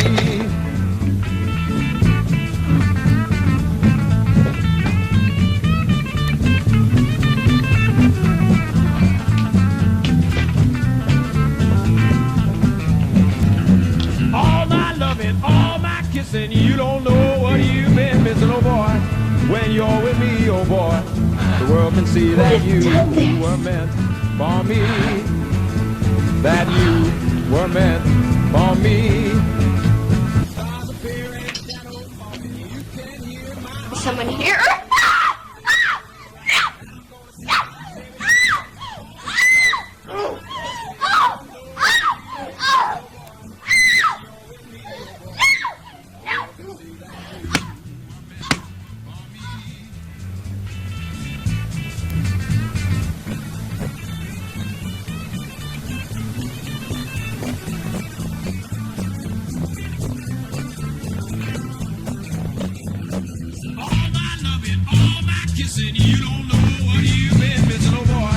When you're kind of laid back, nothing that a country boy like me can't hack. Early to rise and early in the sack, thank God I'm a country boy. Well, a simple kind of life never did me no harm, raising me a family and working on a farm. My days are all filled with an easy country charm, thank God I'm a country boy. Well, I wouldn't trade my life for diamonds or jewels. I never was one of them money-hungry fools. I'd rather have my fiddle and my farming tools. Thank God I'm a country girl. Yeah, city folk driving in a black limousine. A lot of sad people thinking that's mighty keen. Let me tell you now exactly what I mean. I don't want to be a country girl.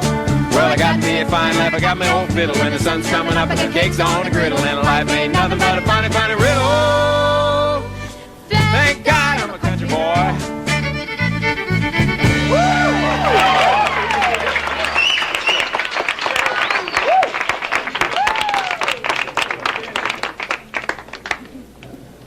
Oh, you deckers are something special. I just can't get over what a good voice you have, Ricky.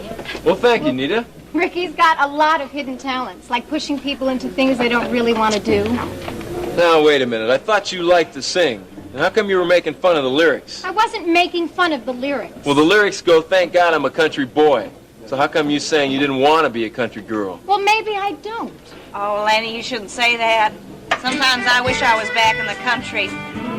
Oh, gosh, all the things that are happening in the city, it gets somebody confused. You fall into things too quick. Yeah, well, it's better than being in cow country. I mean, over there, the fastest thing growing is the grass. Cow country. Now, where in the hell did you pick that up? I told Max he shouldn't let you go into Houston. Probably hung around with a bunch of loafers who don't do nothing but sneer at things they can't appreciate. I didn't hang around with anybody. Isn't that right, Nita? Well, Yeah, well, how about when you sneaked out and fed Maggie that cock and bull story about being sick? I thought you were going to forget about that. Oh, I should have known you wouldn't keep your Now, wait a minute. Oh, now, hold it here. I cannot stand to see the two of you fighting. My two favorite people. Now, come on now. It was so much fun seeing you up there singing. Can't you just forget the fight? Well, I don't know why Ricky got so riled up anyway. It's only a dumb song. Look, it wasn't the song. It's your whole attitude. Ricky. All right. Okay, I'm sorry I jumped on you. You should be. I'm going to talk to Aunt Maggie. At least she had enough sense to get out of the country when she could. Now, wait a Now, minute, hold little it, hold it. sister. Just let her be. Something's bothering her today. I don't know, maybe it's being 17 and restless. At that age, you feel like everybody's in a race and the whole world is ahead of you. You do anything just to get even foolish things. Yeah, well, at the rate she's going, it won't be long till she does some fool thing or other. Excuse me.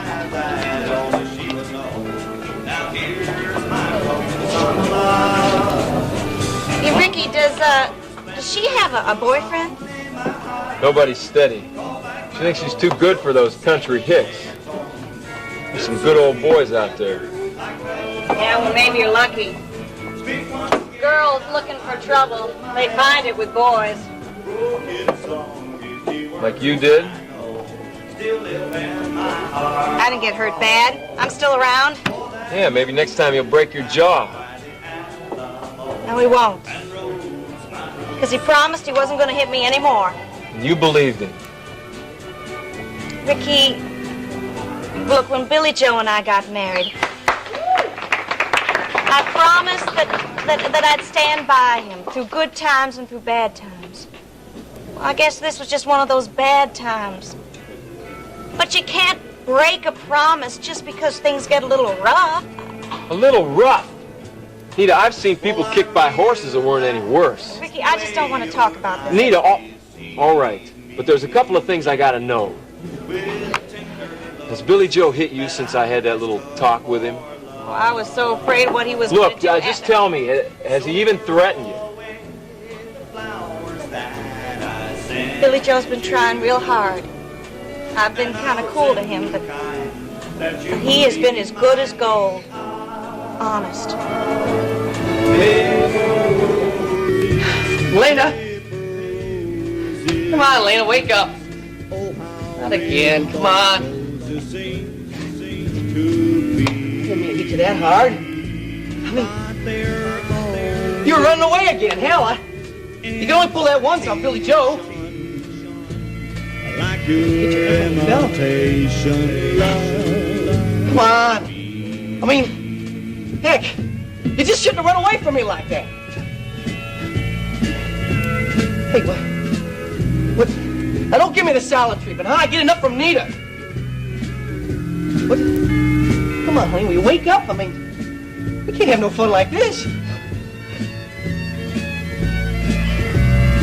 Oh, be quiet.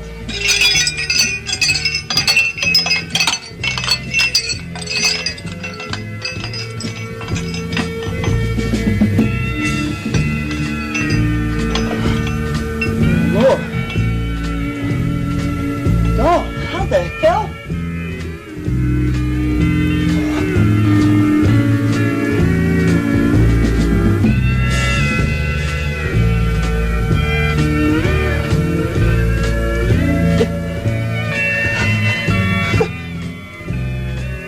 Come on, wake up! Well, I thought that I could be your perfect lover. You seem I didn't mean it! I didn't mean it!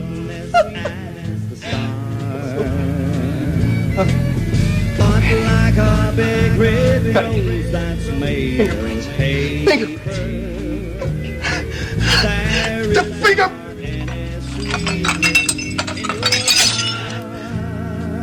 Ollie!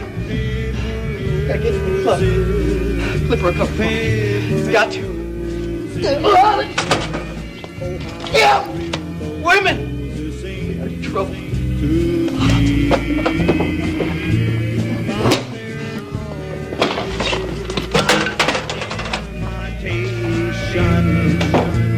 Like your imitation love for me.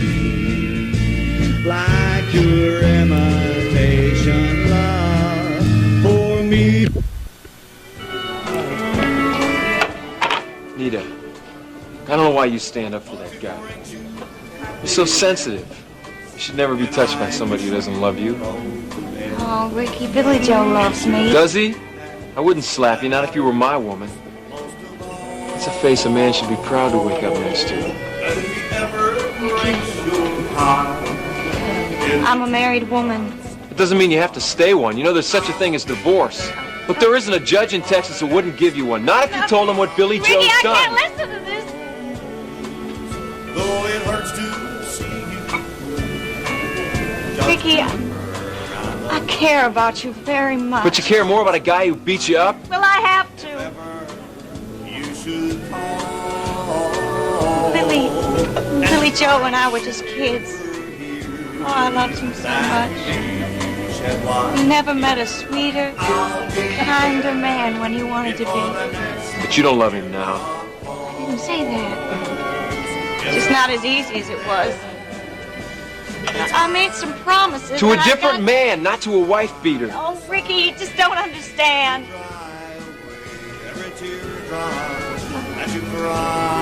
You may not have grown up rich, but you came from good folks. They cared about you. They loved you. Billy Joe's didn't. His folks were just trash. His daddy was the meanest man I've ever seen. I can't tell you how many times Billy Joe came to school and his face be all swollen and purple. But he never said anything, except when we were alone.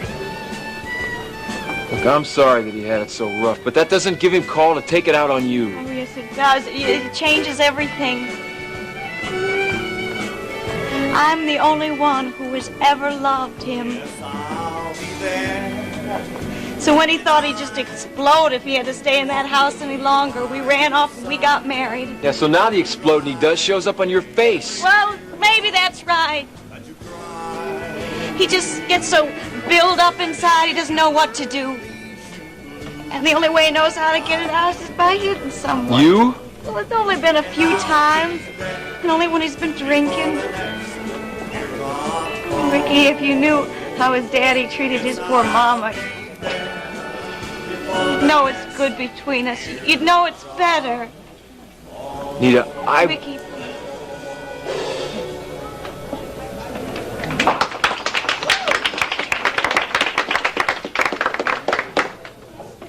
I can't get too close to you. I just can't. I can't keep myself away from you, Nita. Oh, Ricky, you have to.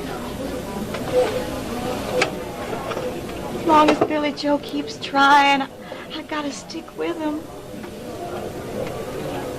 Without me, I don't know what he'd do.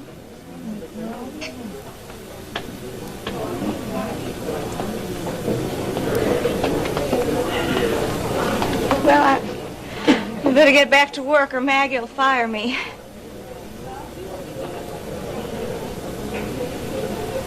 You take care of yourself, Ricky. Yeah, I will. You too. Take care of yourself.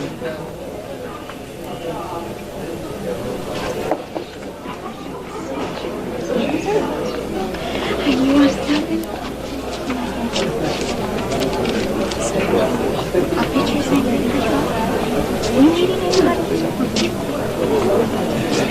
Come on, Lena, I think I better get you home.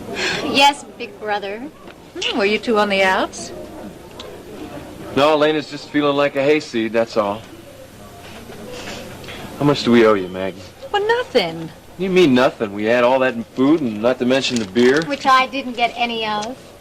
Yeah, well, I want to at least pay you for the meal. Honey, put your money away. I would like the two of you firmly in debt to me, because I would like both of you to come around more often. And you know if you're guilty, you're going to return to the scene of the crime. Thanks, Maggie. I enjoyed singing with the band, even if it wasn't exactly what I had in mind. Well, it was probably a whole lot more wholesome than what you dreamed up. Yeah, just exactly what did you have in mind, little sister? Nothing, just sitting around with you and Terry. Oh, little Miss Innocence, uh-huh. Sweet 17, had never been kissed, huh? Well, maybe once or twice. Oh, I better get you home. Let's go. Thanks, Maggie. We'll see you, Maggie. Now, you two hurry back or I'm out 2 big hefty meals. Is everything all right here at the table? Don, what happened? Oh, baby. Oh, my God. Oh, I couldn't see. There weren't any lights. Dawn? Who hit you? Who did it, Don? Who did it? I went to the gallery to get the papers, but somebody was there. He attacked me.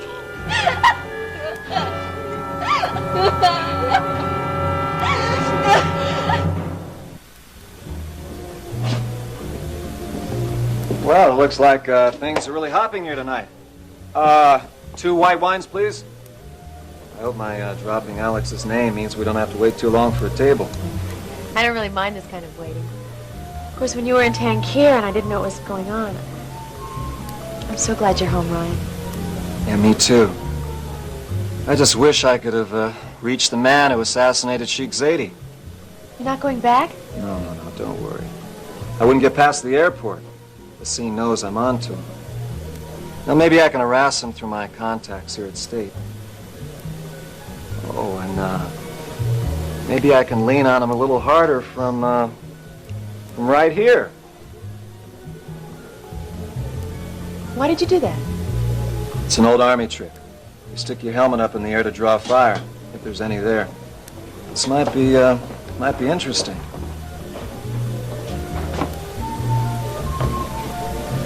Well, Connor, last time I saw you, you were hot-footing into tank here. What's the matter? Desert burn your feet? Oh, it was a little warm over there. But then again, things can get pretty hot right here in Houston, can't they? Yeah? How warm was the colonel's, the minister's welcome? I can't exactly see him falling on your neck. Oh, you'd be surprised, Curtis. Sure, I bet I would. Didn't stay too long, did you? Long enough. Long enough for what? To have the door slammed in your face? Oh, no. The scene saw me, all right. Yeah? Well, what did he have to say? Did he tell you what lot of hogwash you were putting down? Well, you know how it is, Curtis. When a case is still open and under investigation, all I can say is no comment. Yeah, I know how it is with you government types. You don't know anything, but you hate to admit it. So you hide behind phrases like, no comment and the case is still open. Sometimes. Bull. 90% of the time. But there's still that other 10% now, isn't there, Curtis? I always play the percentages. And the percentages say that you don't know a thing.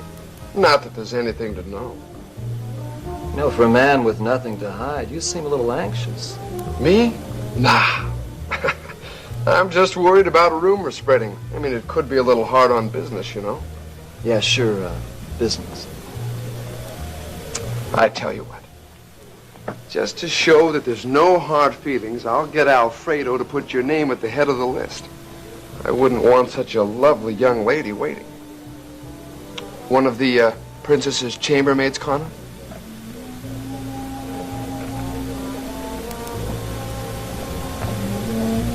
Well, I'd say I drew fire. And it was pretty hot, wasn't it? It sure was. What was that all about? Okay. I'm convinced that Curtis knew about Haseen's plot to kill Sheikh Zaidi. And that he's blackmailing Haseen. I just want to see how nervous he is about Haseen spilling his guts. Ryan, if this is true, baiting him can be dangerous. No. Curtis wouldn't do anything violent. He lets other people do his dirty work for him. What if he's cornered? No, he's not cornered, not yet. Now, Haseen's the one who's out of reach, not Curtis. No, he thinks he's safe, hiding behind Terry Decker. For heaven's sakes, Ryan, let the police take care of this. No, I can't, Jenny. There's nothing they can do besides I owe Zaidi. I want to pull Curtis right out in the open. And then if he panics enough, I might even spook Haseen.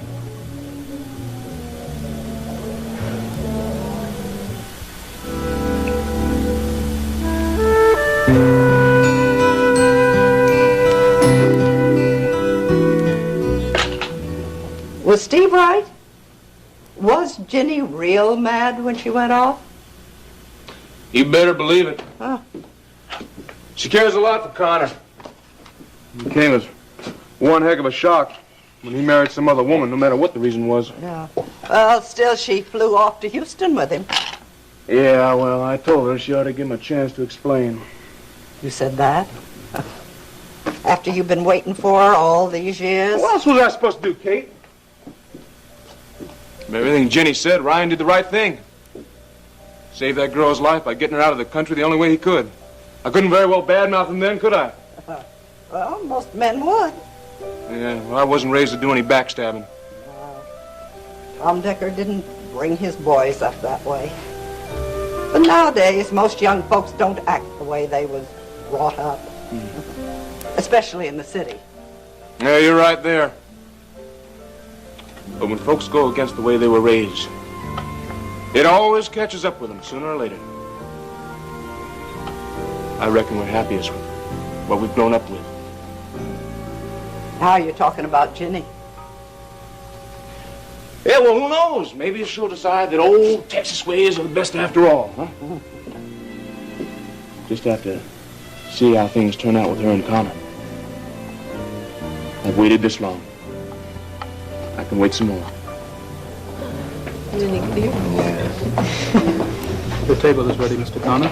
You'll step this way. I hope we haven't kept you waiting. Oh, not at all. In fact, I'll tell my uncle how accommodating you've been. Alfredo, is it? Yes, sir, and thank you, sir. Okay, thank you.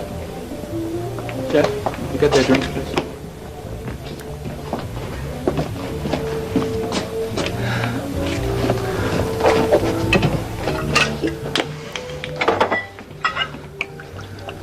You drink that right, and your next one will be in a paper bag in front of the unemployment line. Hey, boss, I need this, okay? You and what distillery? I had to can you right now. You can't do that. Give me one good reason why I can't. Hey, I thought I gave you the night off anyhow. How come you're walking in here half lit and fixing to go the whole hog? I ran into a little trouble. Oh, yeah? How little? 5'2"? Hey, you're really shaking. What's the matter? Her hubby turned out to be bigger than you expected? Yeah, that's right. Look, Cliff, you gotta give me an alibi. I mean, this guy knows me. And if he finds out I haven't been here all night, I mean, they're gonna find me and they'll have to put me in 3 separate wards. That's your tough luck. Look, if anybody asks for me, you gotta say I've been here all night. Especially my wife, Nita, you see? Of course, if you don't feel like you can do that, after the way I took out all that recording equipment... Watch your mouth. That's what I've been doing, boss, only it don't pay off. All right.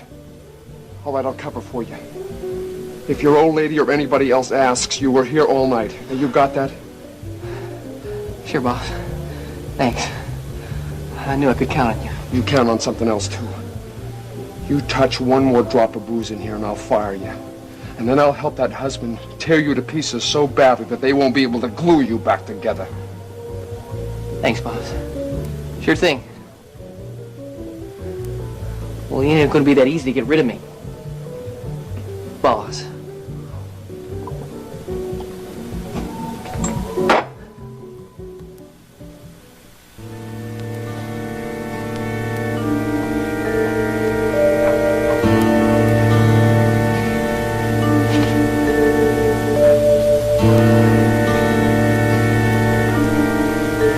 Lieutenant Mailer. I'm Ricky Decker. Decker? Name sounds familiar. I was deputy sheriff in Marshall County until recently. Personal security now for Alex Wheeler. Yeah. Thought I heard of you somewhere. What brings you here? Don's a personal friend of the family. Dawn? Victim. Oh, right. Sorry, Mr. Decker. I should have put it together. The call came in from Maggie's next door. Is the victim... Is Dawn still there? No, we took her to Gulf Coast Hospital. I see. What's her condition? She's pretty beat up, in the face mostly. And she's got a bad cut on the back of her head. But she's conscious? Yeah. But I don't think she was conscious all the time. She came into Maggie's hysterical. You know, Don's led a pretty sheltered life. I think this is going to take some putting back together. You see or hear anything, Mr. Decker? No. Well, I got to get the victim's statement, doctor's report, any kind of description she can give me of the assailant. You know the routine. Yeah. What do you think of the chances of catching this guy? You know that, too. Unless the victim was meeting somebody. She wasn't. Or it was somebody she knew. The attacker is going to be hard to track.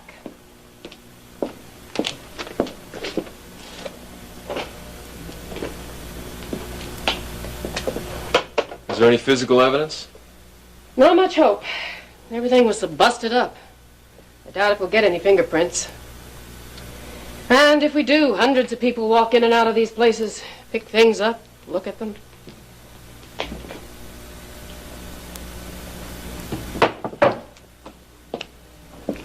Any chance the victim scratched the guy? On the face? Somewhere it would show? I don't think so. I didn't see any blood under her fingernails. Then I guess I know. You weren't a detached observer. Well, our best shot is what's left of that statue. Maybe we'll get a print off it. But it was pretty busted up. Is that all there is? That's it. Except for one thing. There was no sign of forced entry. So we had a key. And if that's the case, then it was someone the victim knew. Yeah, but then why didn't he... Rape her? Maybe somebody came by, noticed something was wrong, rattled the door. Who knows? Yeah.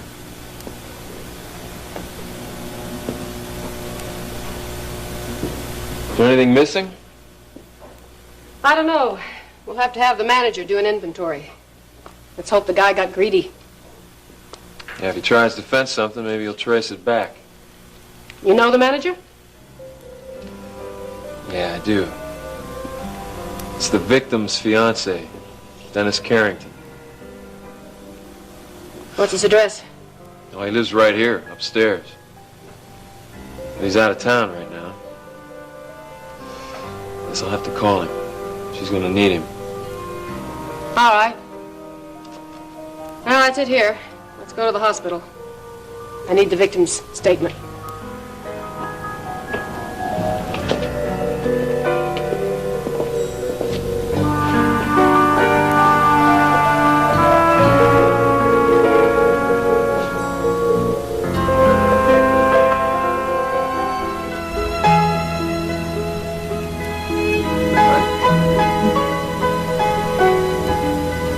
Tell me, why is it every time you're near me, you end up in trouble? That's not true, darling. Yes, it is. Remember the day we went swimming? You discovered the little boy inside me? The one that stopped being a boy when his father died at 14? That same day, Bart said those terrible things to me. It doesn't matter. It doesn't matter that I'm responsible, that I allowed it to happen. I let the little boy in me have what he wanted. When the man inside me said, no, it's wrong, it's irresponsible. No, don't say that, Kevin. It wasn't wrong. Your marriage was over in your heart, if not in law, and that's all that I care about. Well, it's not all Irina cares about, or the civil courts. No, I let it go too far. I allowed myself to take too much. Kevin, you didn't take anything. I gave myself to you wholly and completely and willingly. I wouldn't trade the world for the love we shared. Neither would I. However, it may cost more than you think. What, people will snub us? I don't care. You're all I want. I wish it were that simple. Well, what more could she possibly do to us? There's a lot she can do to us.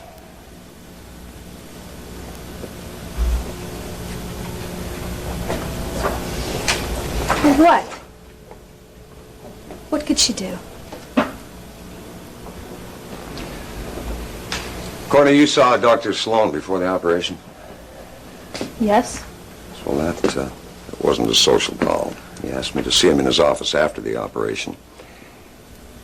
He's under a great deal of pressure from my darling wife. He told me that if Irina names you in the divorce suit, he'll dismiss you from your traineeship. Then I won't be able to work with you anymore. Oh, she'd do anything to separate us, wouldn't she? A lot more serious than that, I'm afraid. It means you'd be kicked out of Gulf Coast. Could destroy your career. Kevin, you won't let her get away with this, will you? Will you?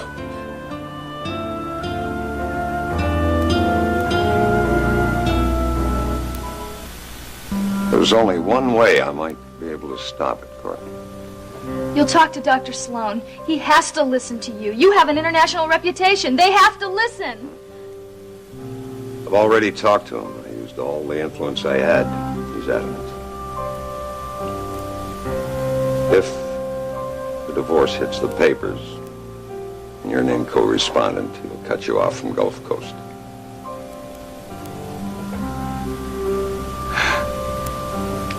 It's over. My surgical career is dead before it ever got started.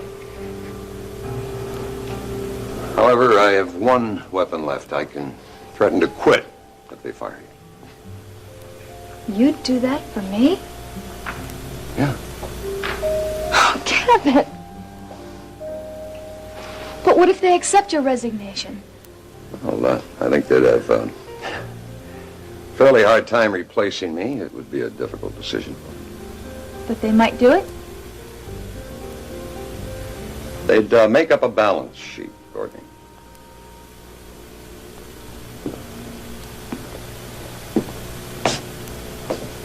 On one side, there'd be two doctors.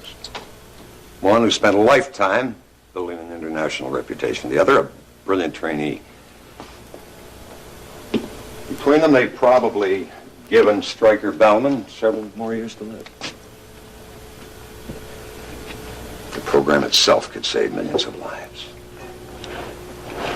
And the other side? On the other side, Rena Bellman Cook.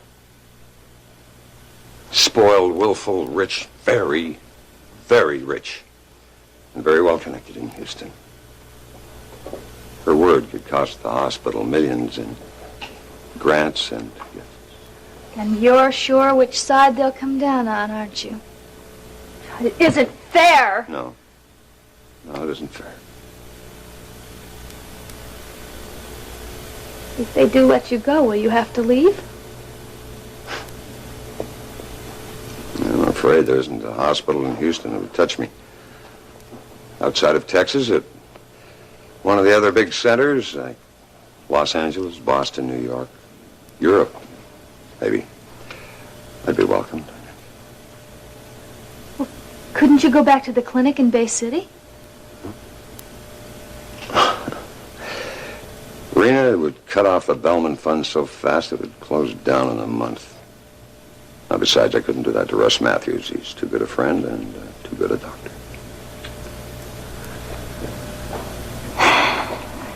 I couldn't do that to you.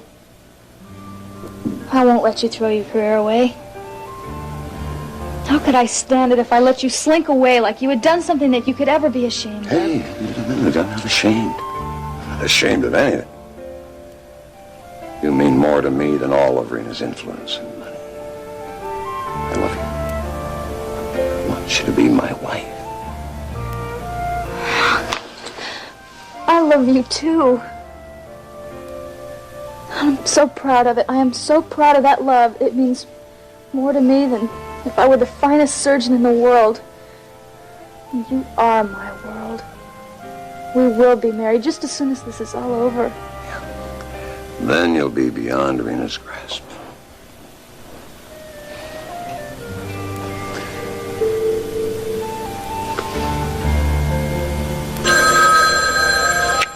Oh, don't answer it. Don't answer it. Well, now, No, whatever it is, it doesn't matter. we can't forget that other people exist. Especially people we care about. It might be about Stryker.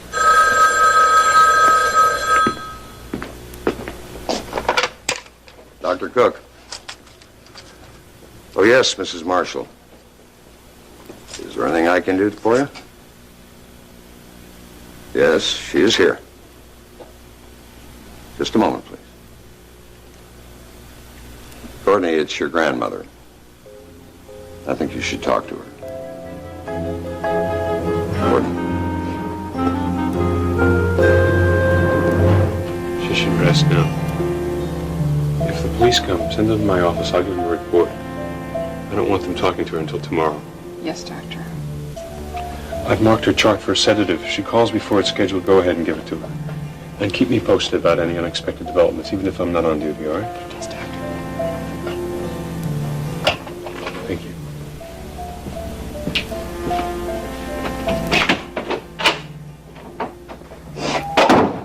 I just got a call from my grandmother, Dawn. She's in here, Court. She's had the usual examination. I've given her a sedative. She should be asleep in a few minutes. How bad? Physically, she's got a mild concussion, some bruises, they'll heal. Emotionally, well, that's a different story. Bart, why Dawn?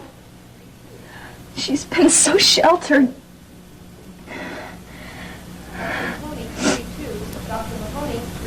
She must have been terrified. If this had to happen to someone, why couldn't it have been me? Your trials are different, Court.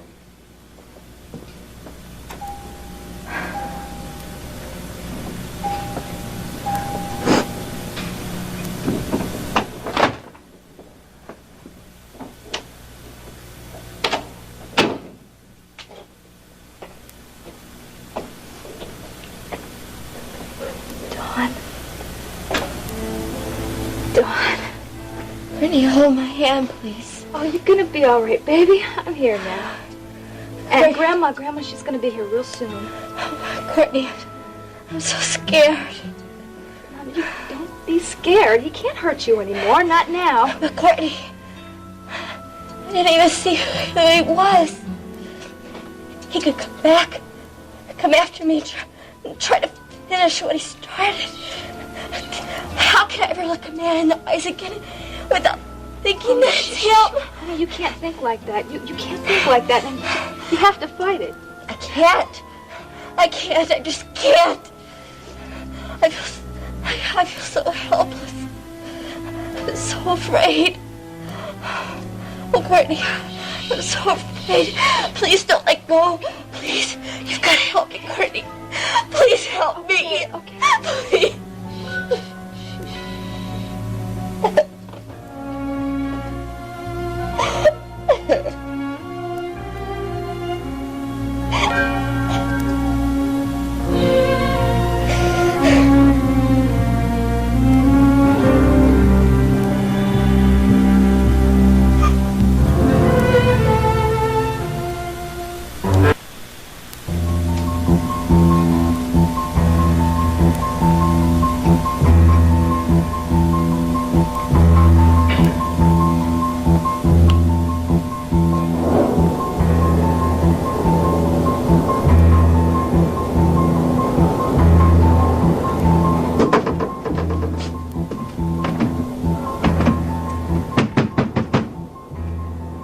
It's me!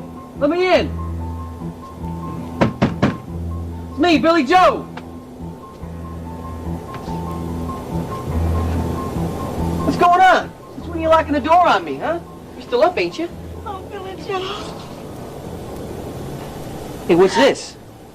Thought you was off me like a dirty shirt. What, somebody give me a clean job or something? Or? Oh, Billy Joe, I'm sorry I've been so cold towards you. I'm glad you're home already. You stopped off for a few, didn't you? Yeah. As a matter of fact, I did have a couple quick snorts. I mean, what have I had to come rushing home to lately, you know? I said I was sorry, Billy Joe. Well, something pretty bad must have happened to throw such a big scare into you. Scared? How'd you like to be alone? Nobody to defend you with all the things that are happening around here? Huh. I certainly wouldn't want the likes of him to defend me. Just as soon ask a mugger to take me for a walk through Herman Park. I wouldn't worry if I was you, Maggie. A mug like that, nobody'd touch her. Joe. You know, you two are acting like you had a whole motorcycle gang came in here and took over or something, you know? You didn't get knocked off, did you? Or, maybe you just came up short in the cash register, huh? Billy Joe, something terrible has happened here tonight. Oh, yeah? What? Dawn Marshall was attacked. Dawn Marshall? She's not dead. No. No, he just beat her up and tore off half her clothes. Probably would have finished her off for good if something hadn't stopped him. He's right next door. Oh, Lord, and we were all right here, Lena and Ricky. If it hadn't been for the band, we probably could have heard her scream. How'd you find out about it? Dawn came in and told us afterwards. Oh, Billy Joe. Should have seen it. You should have seen her face. Do they know who did it? Did she say anything? No, she couldn't talk. She was crying too hard. Oh, Billy Joe, it would have broken your heart. Did she name anybody? We don't know. She's in the hospital. The police haven't talked to her yet.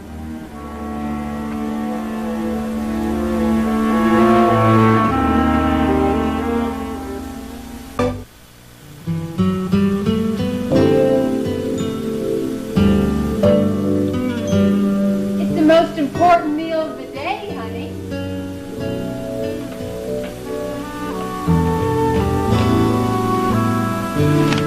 All the experts agree, including Beth. Why couldn't Beth have seen to my nutritional needs at a more civilized hour? Beth is off today, honey, and I'm going to the hospital.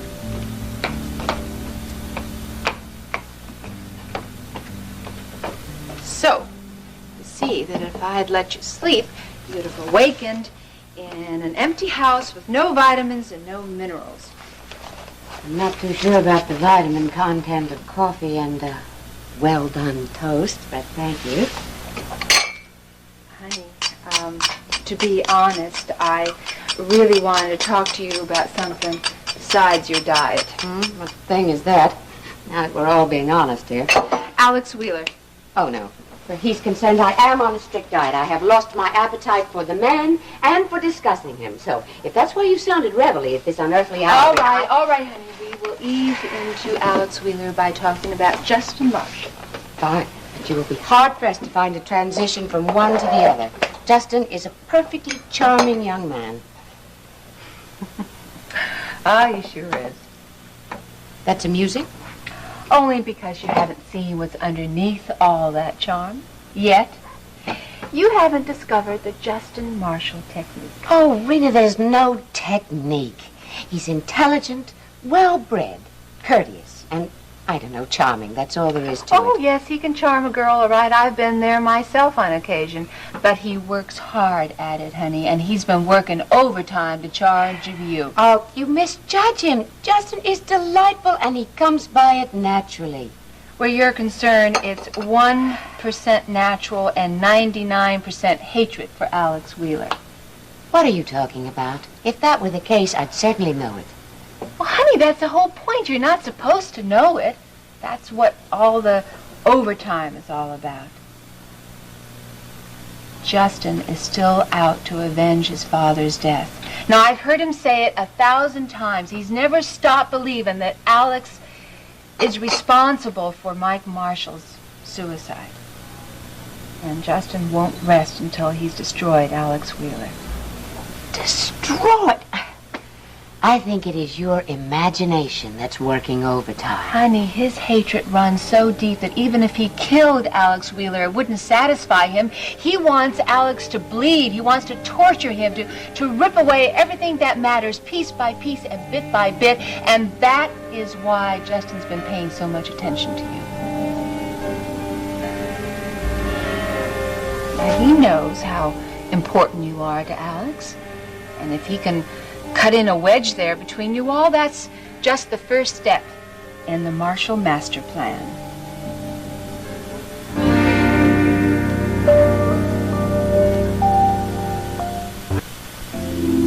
This isn't the green-eyed monster speaking, is it? Honey, I promise you, the whole truth and nothing but. Oh, you're not put out by the attention Justin's been paying me. Not the slightest bit. Iris, honey, why don't you look a little beyond all that intention and look at the facts? Fact number 1. I've had those pictures of Alex and Vicky for weeks, but I never showed them to you. Right? Right. And I still wonder about that. Well, that's because I've learned to trust my feelings. I mean, even before I saw those pictures, my feelings told me that there was something between Vicky and Alex. And I was right on target. Even after I saw the pictures, after I had the proof of Vicky and Alex, I knew that those pictures had nothing to do with you and Alex. And now I know why. Because it's over between Vicky and Alex. Justin knew everything that I knew. He knew how I felt about this whole thing, but yet he insisted on showing you those pictures. Yes. Out of loyalty and friendship, rare qualities in a man. Justin was concerned about me. He knew I was confused, so he offered me some evidence to help me see things more clearly. Offered? Honey, he shoved those pictures in your face.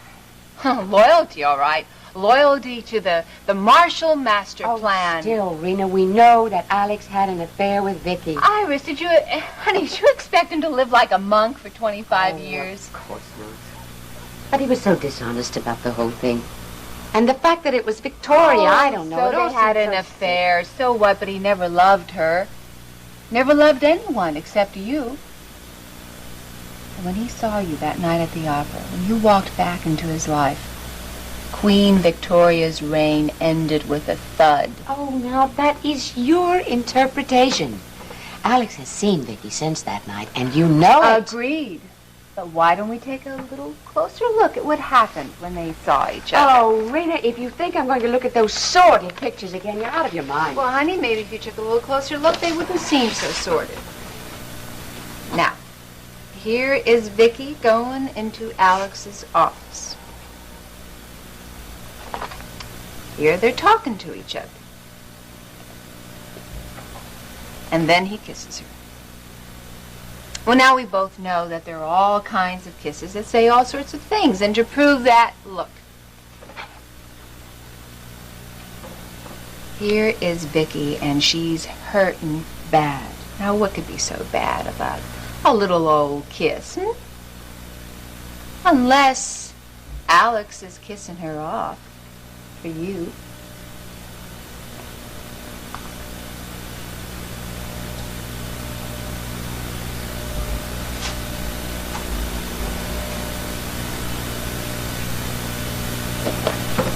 Iris, you know that I don't have any affection for Alex Wheeler.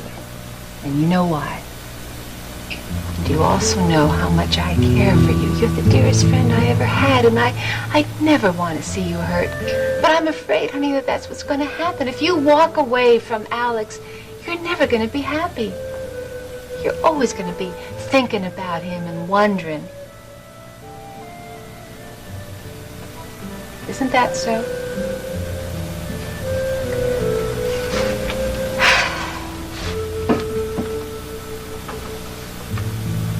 I thought so, honey.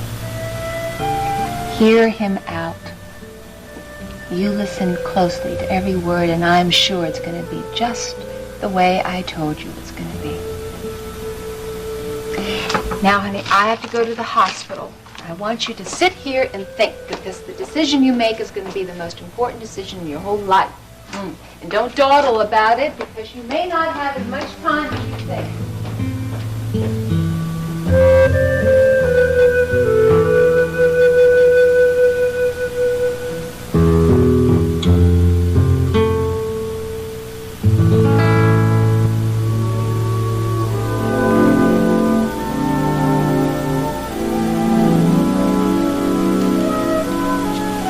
Terry, I want you to scout off that list and buy everything on it. Sure, Alex. Ricky, I want you to take the limousine and drive Terry wherever she needs to go. Sure thing. Then I want you to bring everything out to my yacht. Aha. A little vacation junket. Let's make it an odyssey. What? Ricky will explain. I'll do my best. You better get going. That's a long list. It sure is. Are you going to have trouble get everything on it? I don't think so. But Alex, a size 8 Mayo bathing suit, a wraparound beach skirt. Sure these are your style? Ricky will explain that, too. I don't want to cut you off, but you better get going. You're right. This is about 3 days worth of shopping crammed into... How long do I have? About 3 hours. 3 hours? Don't worry, sis. We'll handle it. One lady's vacation wardrobe coming up. If that's what you need, boss, you got it. This is gambling, Terry. If I win, I need it. If I don't... Before you leave, Terry, Will you, tell Ryan to come in here and see me right away? I'll hold the elevator for you.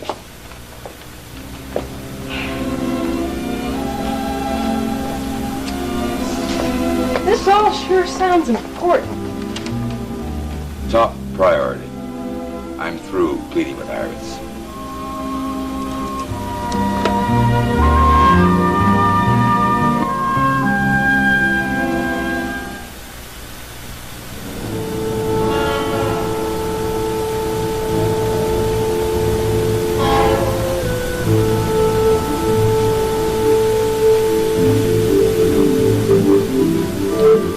Vicious little creep.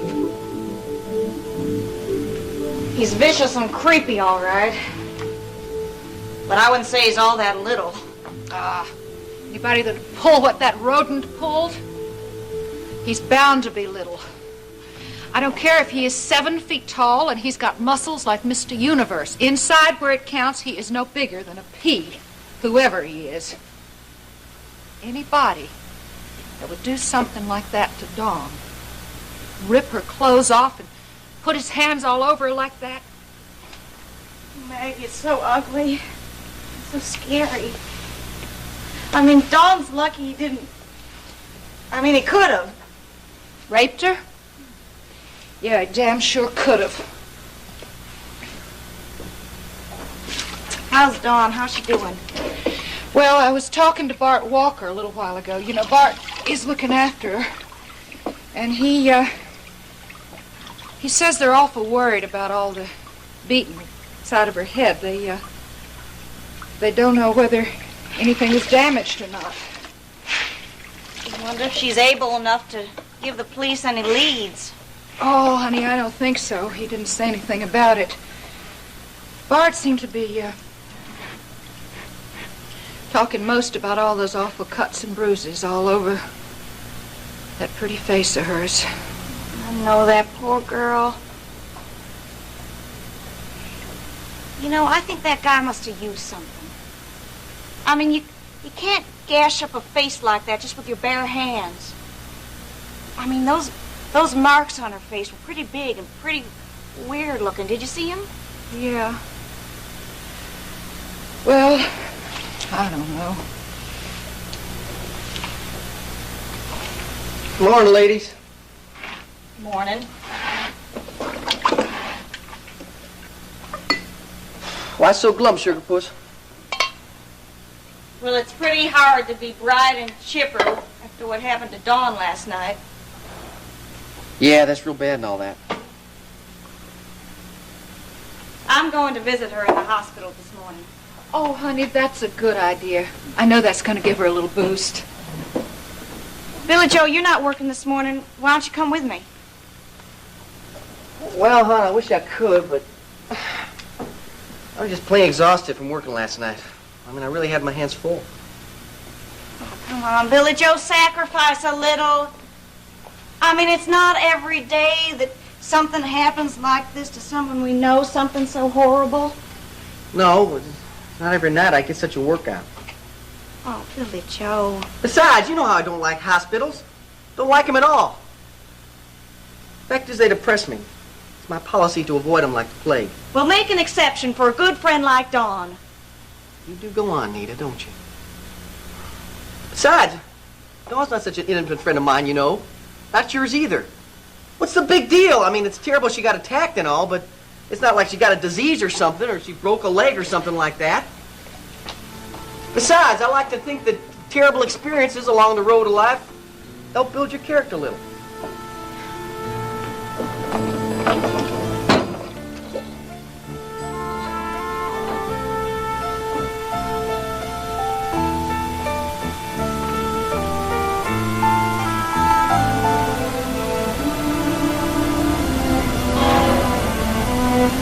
Dr. Marshall, my report says there were no medical problems. Is that right? Well, we haven't seen any so far. Dr. Walker wanted to keep her in the hospital overnight to check for concussion. If there's no double vision or dizziness when she wakes up, he'll probably discharge her. I'll look in on her now. If she's awake, I can get a statement right away. And as soon as the doctors release her, she can get out of here.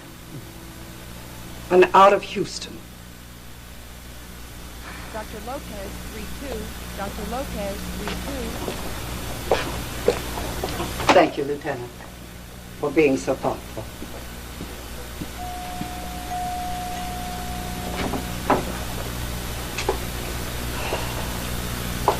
Dawn's gonna need us. Both of us. I know she is, Grandma. I've treated sexual abuse victims before. And it's Dawn? a nightmare for them, but it gets worse before it ever gets better. Dawn is not just a sexual abuse victim, Courtney. She's your sister. And I want her to have more than medical treatment. Now, this is a time for family. The kind of family we haven't been for a long time, but that's going to change now. I've still got a lot of ideas of how things ought to be, and I'm going to start putting those ideas into action. And I'm going to bring Paige in on this. From now on, whatever happens to any one of us happens to all of us. That's family. Now, can you get away from your duties for a little while so you can come out to the ranch and spend a little time with Dawn? I'll come out tomorrow, Grandma, because I want to. And you're right. What Dawn needs is to spend some time with the people who love her. And it'll give us a little time together, too. You and me. Now, there's a subject I need catching up on. Dr. Kevin Cook. And you.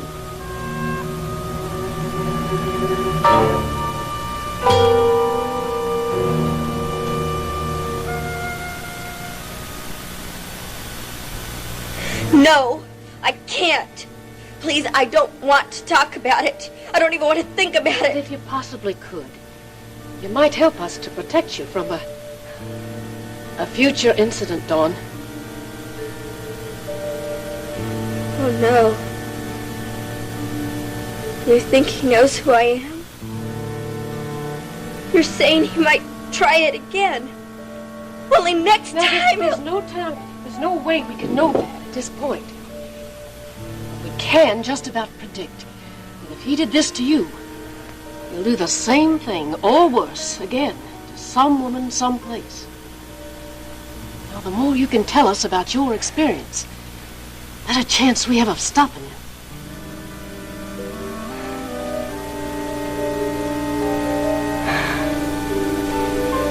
Dennis called the ranch. He left a message. He needed the property survey. I went back. I walked in. The lights wouldn't go on.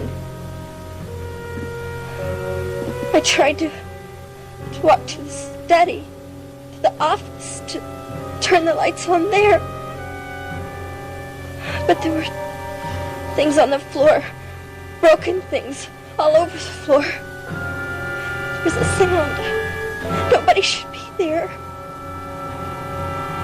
I tried to run, but he grabbed me, he kissed me, he pulled my skirt off.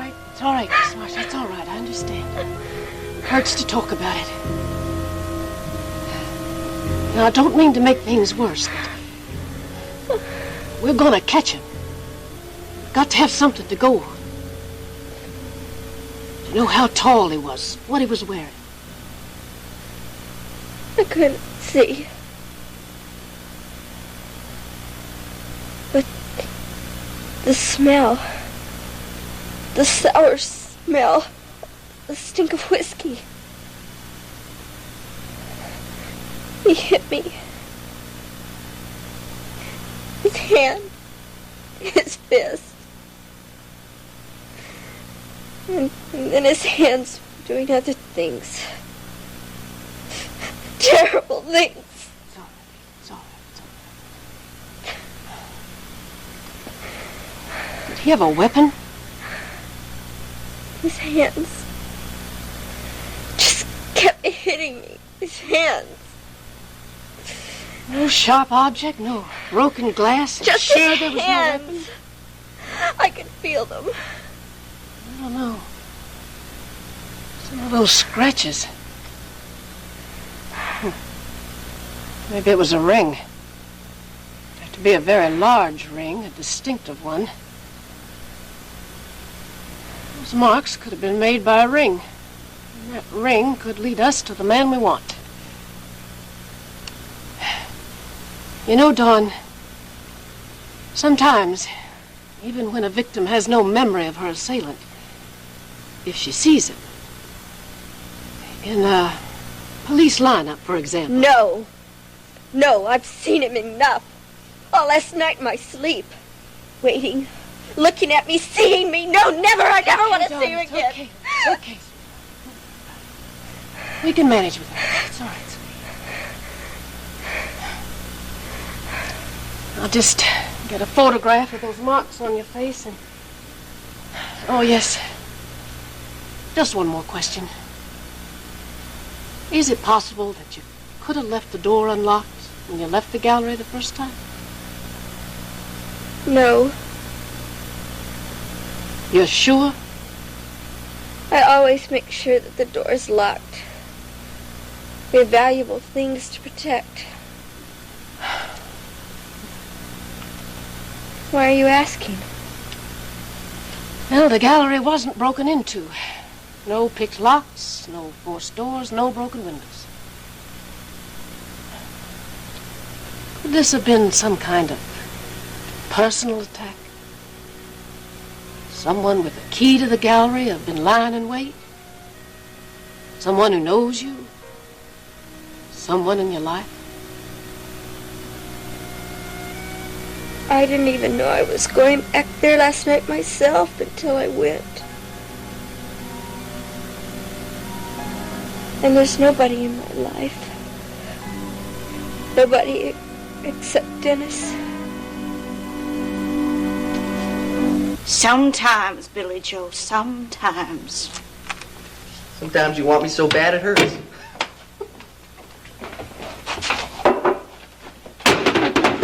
And I'll tell you what, I'll be happy to oblige you, even though I am dog tired.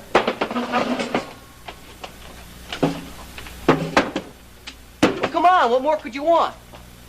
Here I am, dead in my shoes, and yet I'm willing. How could you say something like that? Well, what? I'll take you upstairs and give you exactly what you want? That what happened to Dawn Marshall last night is going to build her character? 'Cause it's true. And I believe in calling a spade a spade. Getting beat up is going to build her character? You know, Billy Joe, I think you are just crazy. Hey, look, you know, it wasn't no murder, was it? Not even armed robbery. You don't know anything about women. Let me tell you something, girl. I know more about women than women know about themselves. I know exactly which button to push and how long to push. You don't know nothing.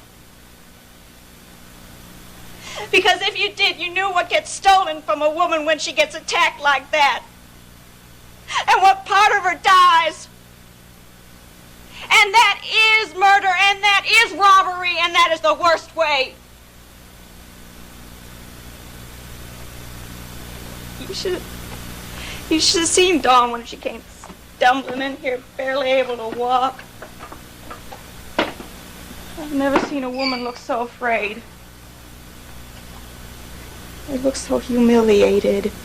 Oh. What did you say? She's probably putting on an act. I mean, you know, women, they love to pretend. Like to think they put up a big fight or something when all they really want is a big, strong man to come and take them like this. Don't you touch me!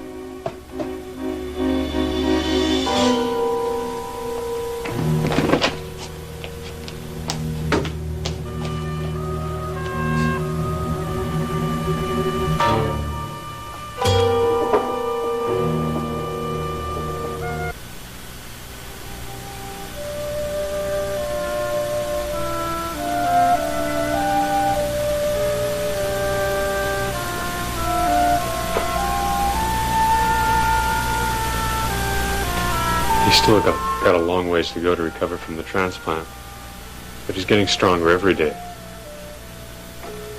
He's a strong man. Always has been. Last time I saw him awake, he was in good spirits, too. Better than average, I'd say. Why shouldn't I be? Better than average spirits for better than average reasons. Average and Stryker Billman just don't belong in the same sentence, mister. You are right. I I have left average so far in the dust behind me. I got sweetest baby girl in the world. And thanks to Kevin, I got a good chance of enjoying her company for a few years more. Daddy, you've got more than a chance. You've got grit and you've got strength. And you've got everything. I got a 50-50 chance, according to the way Kevin described it. That sounds like good odds to me. I bet him the worse odds than won big. From where I was sitting a few days ago, I'd have taken any odds I could get.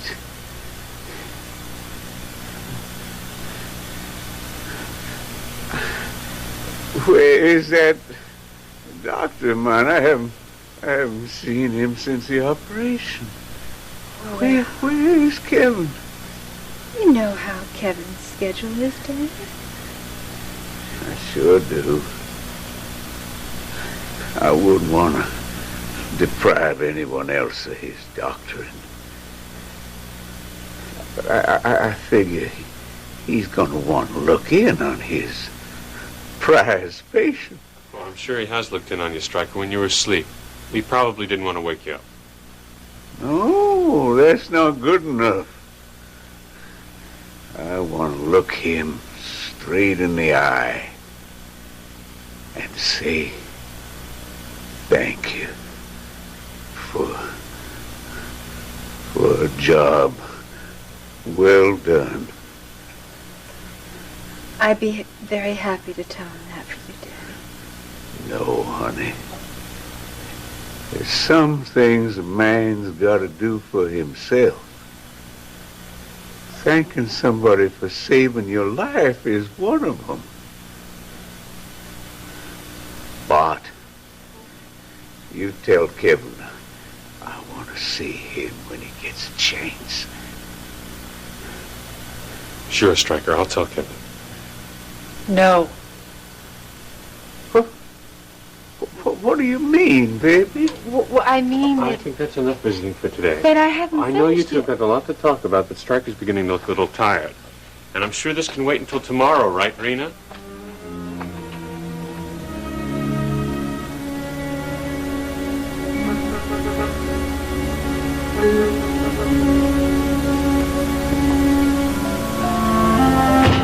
Call me, Alex? Yes.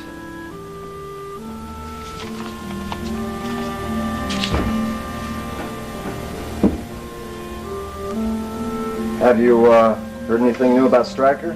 I understand he almost died. It was a serious attack.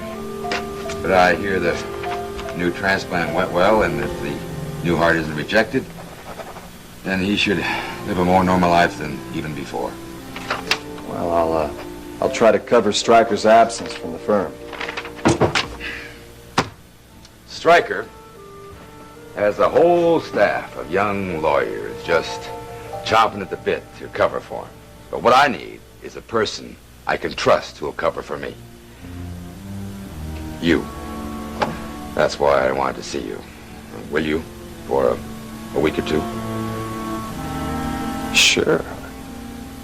But that's not like you, Uncle. I mean, you never take off long enough to need a stand-in. Let's call it an exceptional circumstance. Sit down. All right.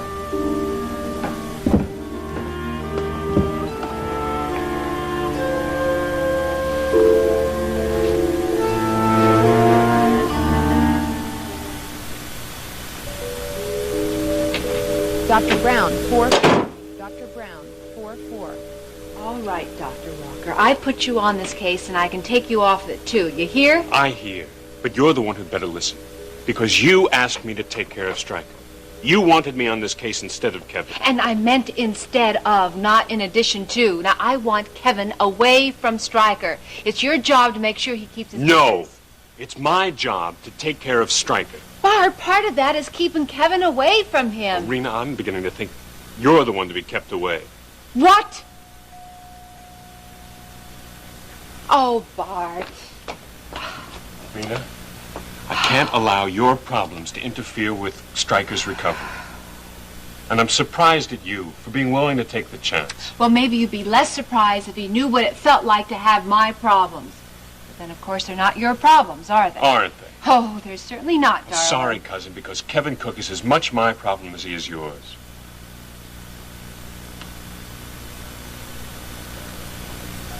I'm in love with Courtney Marshall.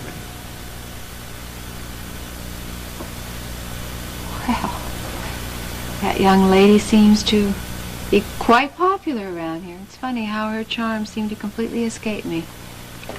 I'd asked her to go into private practice with me as my partner. We were ready to set up shop. But she accepted Kevin's invitation to a traineeship instead. Well, I didn't get Stryker to fund a traineeship so that lady doctor could practice her medicine on my doctor. So you make her that offer again, honey. I have a feeling that this time she's going to jump at it. And of course, you'll have to thank me from the bottom of your heart. You know, look, the Marshalls have enough trouble already. The last thing in the world they need is you coming down on them. Oh, you got me all wrong. Not if you're going to tear Courtney away from her work. A suicide, a bankruptcy, and a sexual assault are enough for one family to deal with. The last thing they need is a smashed career thrown into the bar. So, what are you talking about? Dawn Marshall, she's here at Gulf Coast right now. Dawn? What happened? I'm not sure. When they brought her in last night, she was too upset to be coherent. Poor darling. I'm going to go and see her. Rena, your visit will be appreciated. But they'll appreciate it a lot more if you just don't cause them any more grief than they've already had. Bart, the Marshalls are like second family to me.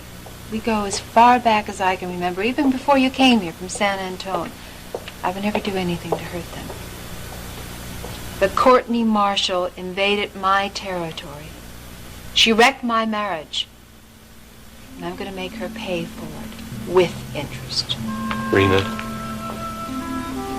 you've got only one person to blame for wrecking your marriage.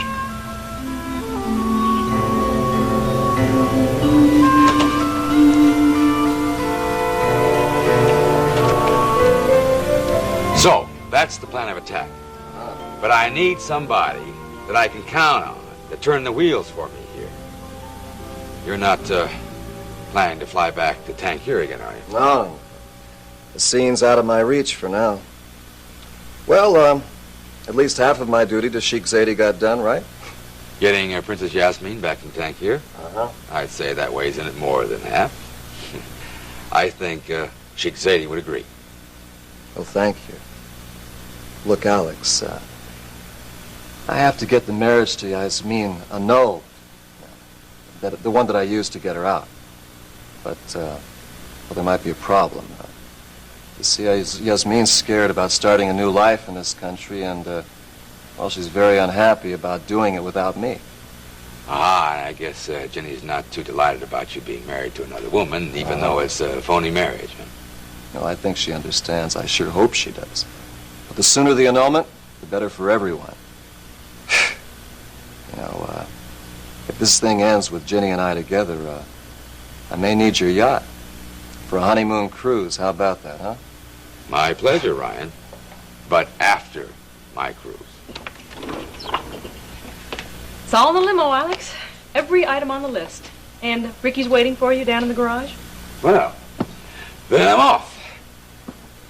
Wish me luck, huh? Oh, Alex, we wish you all the luck there is. Absolutely.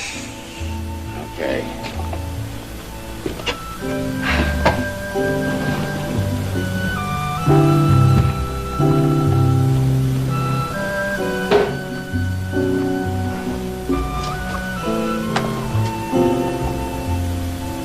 Well, I thought I'd try it on for size. Does it fit? Hey, hey.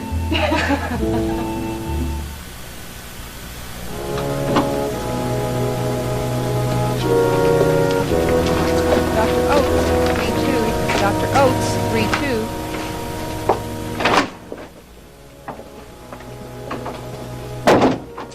have my statement now, Mrs. Marshall. You can go back in. Thank you, Lieutenant. Did you... Dennis. I just picked Dennis up at the airport. He knows as much as we do. How is she? Well, you'll see that for yourself. But as for Dawn, just seeing you will be what the doctor ordered. Yeah, Justin's told me. But it's not real. It can't be real. I'm afraid it is.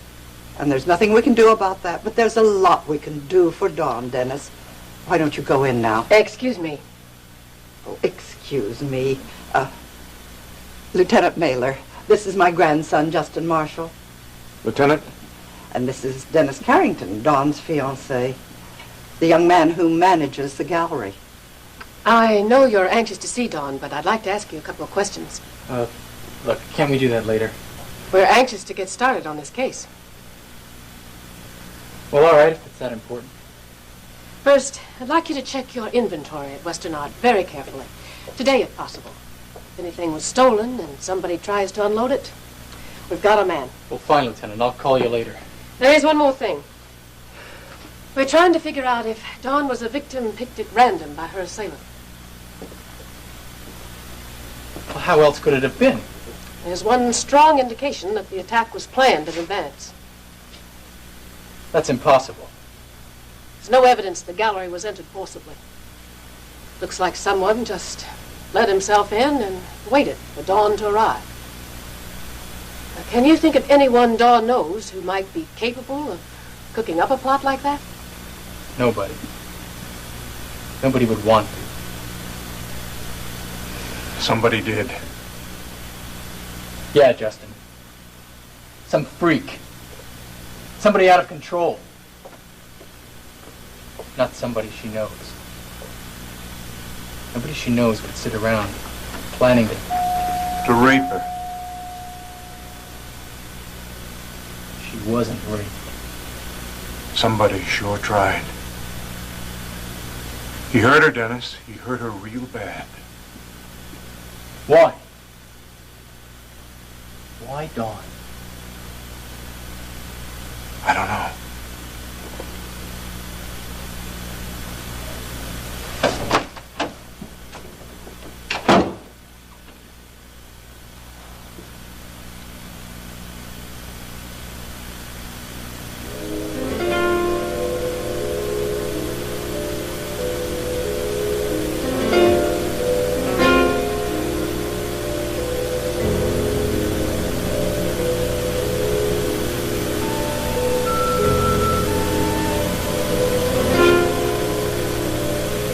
Dennis, I'm sorry. Sorry? I'm so sorry.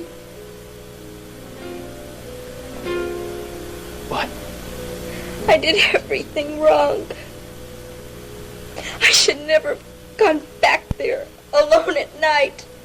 That was wrong. It was foolish. I should have left when I saw that the lights weren't working at the gallery, but I didn't. That was wrong. Dennis, I tried to fight him. Don't you believe me? Dennis, I tried to, but he just kept hitting me. I'd never been hit before. I didn't know what to do. I tried to run, but I couldn't get away. I would have hit him back, but I didn't know how. Look, Dawn. Dennis, I'm sorry. I'm so Dawn, sorry. stop. Come on, you're Dennis, blaming I did yourself for everything this. Wrong. I'm sorry. Just let me hold you. Everything will be fine. It's over.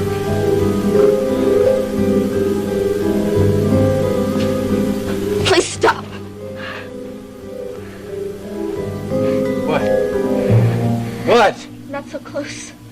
Please, not now. Just not so close.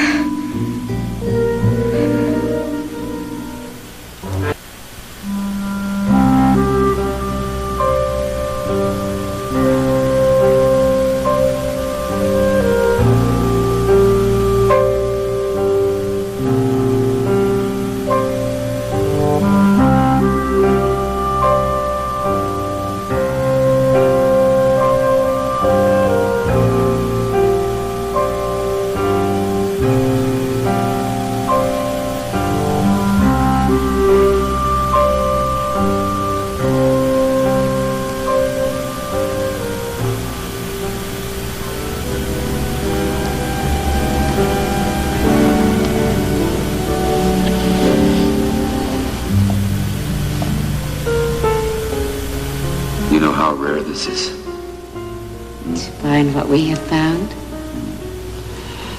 To find it, lose it, and find it again. Vicky, I'm not sure I deserve your loyalty, but thank you. There's no need for that. It comes from the heart. Then you must have an awfully big heart. No. It's just that I love you, Alex, that's all.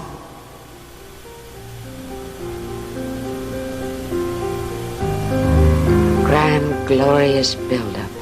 And an excruciating letdown. I won't suffer that again.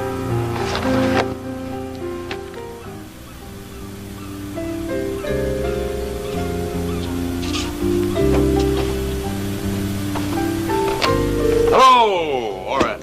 Mr. Wheeler. I was surprised to get your call, but she's all provisioned and ready to weigh anchor. Good. Is Miss McGrew on board? Yes, sir.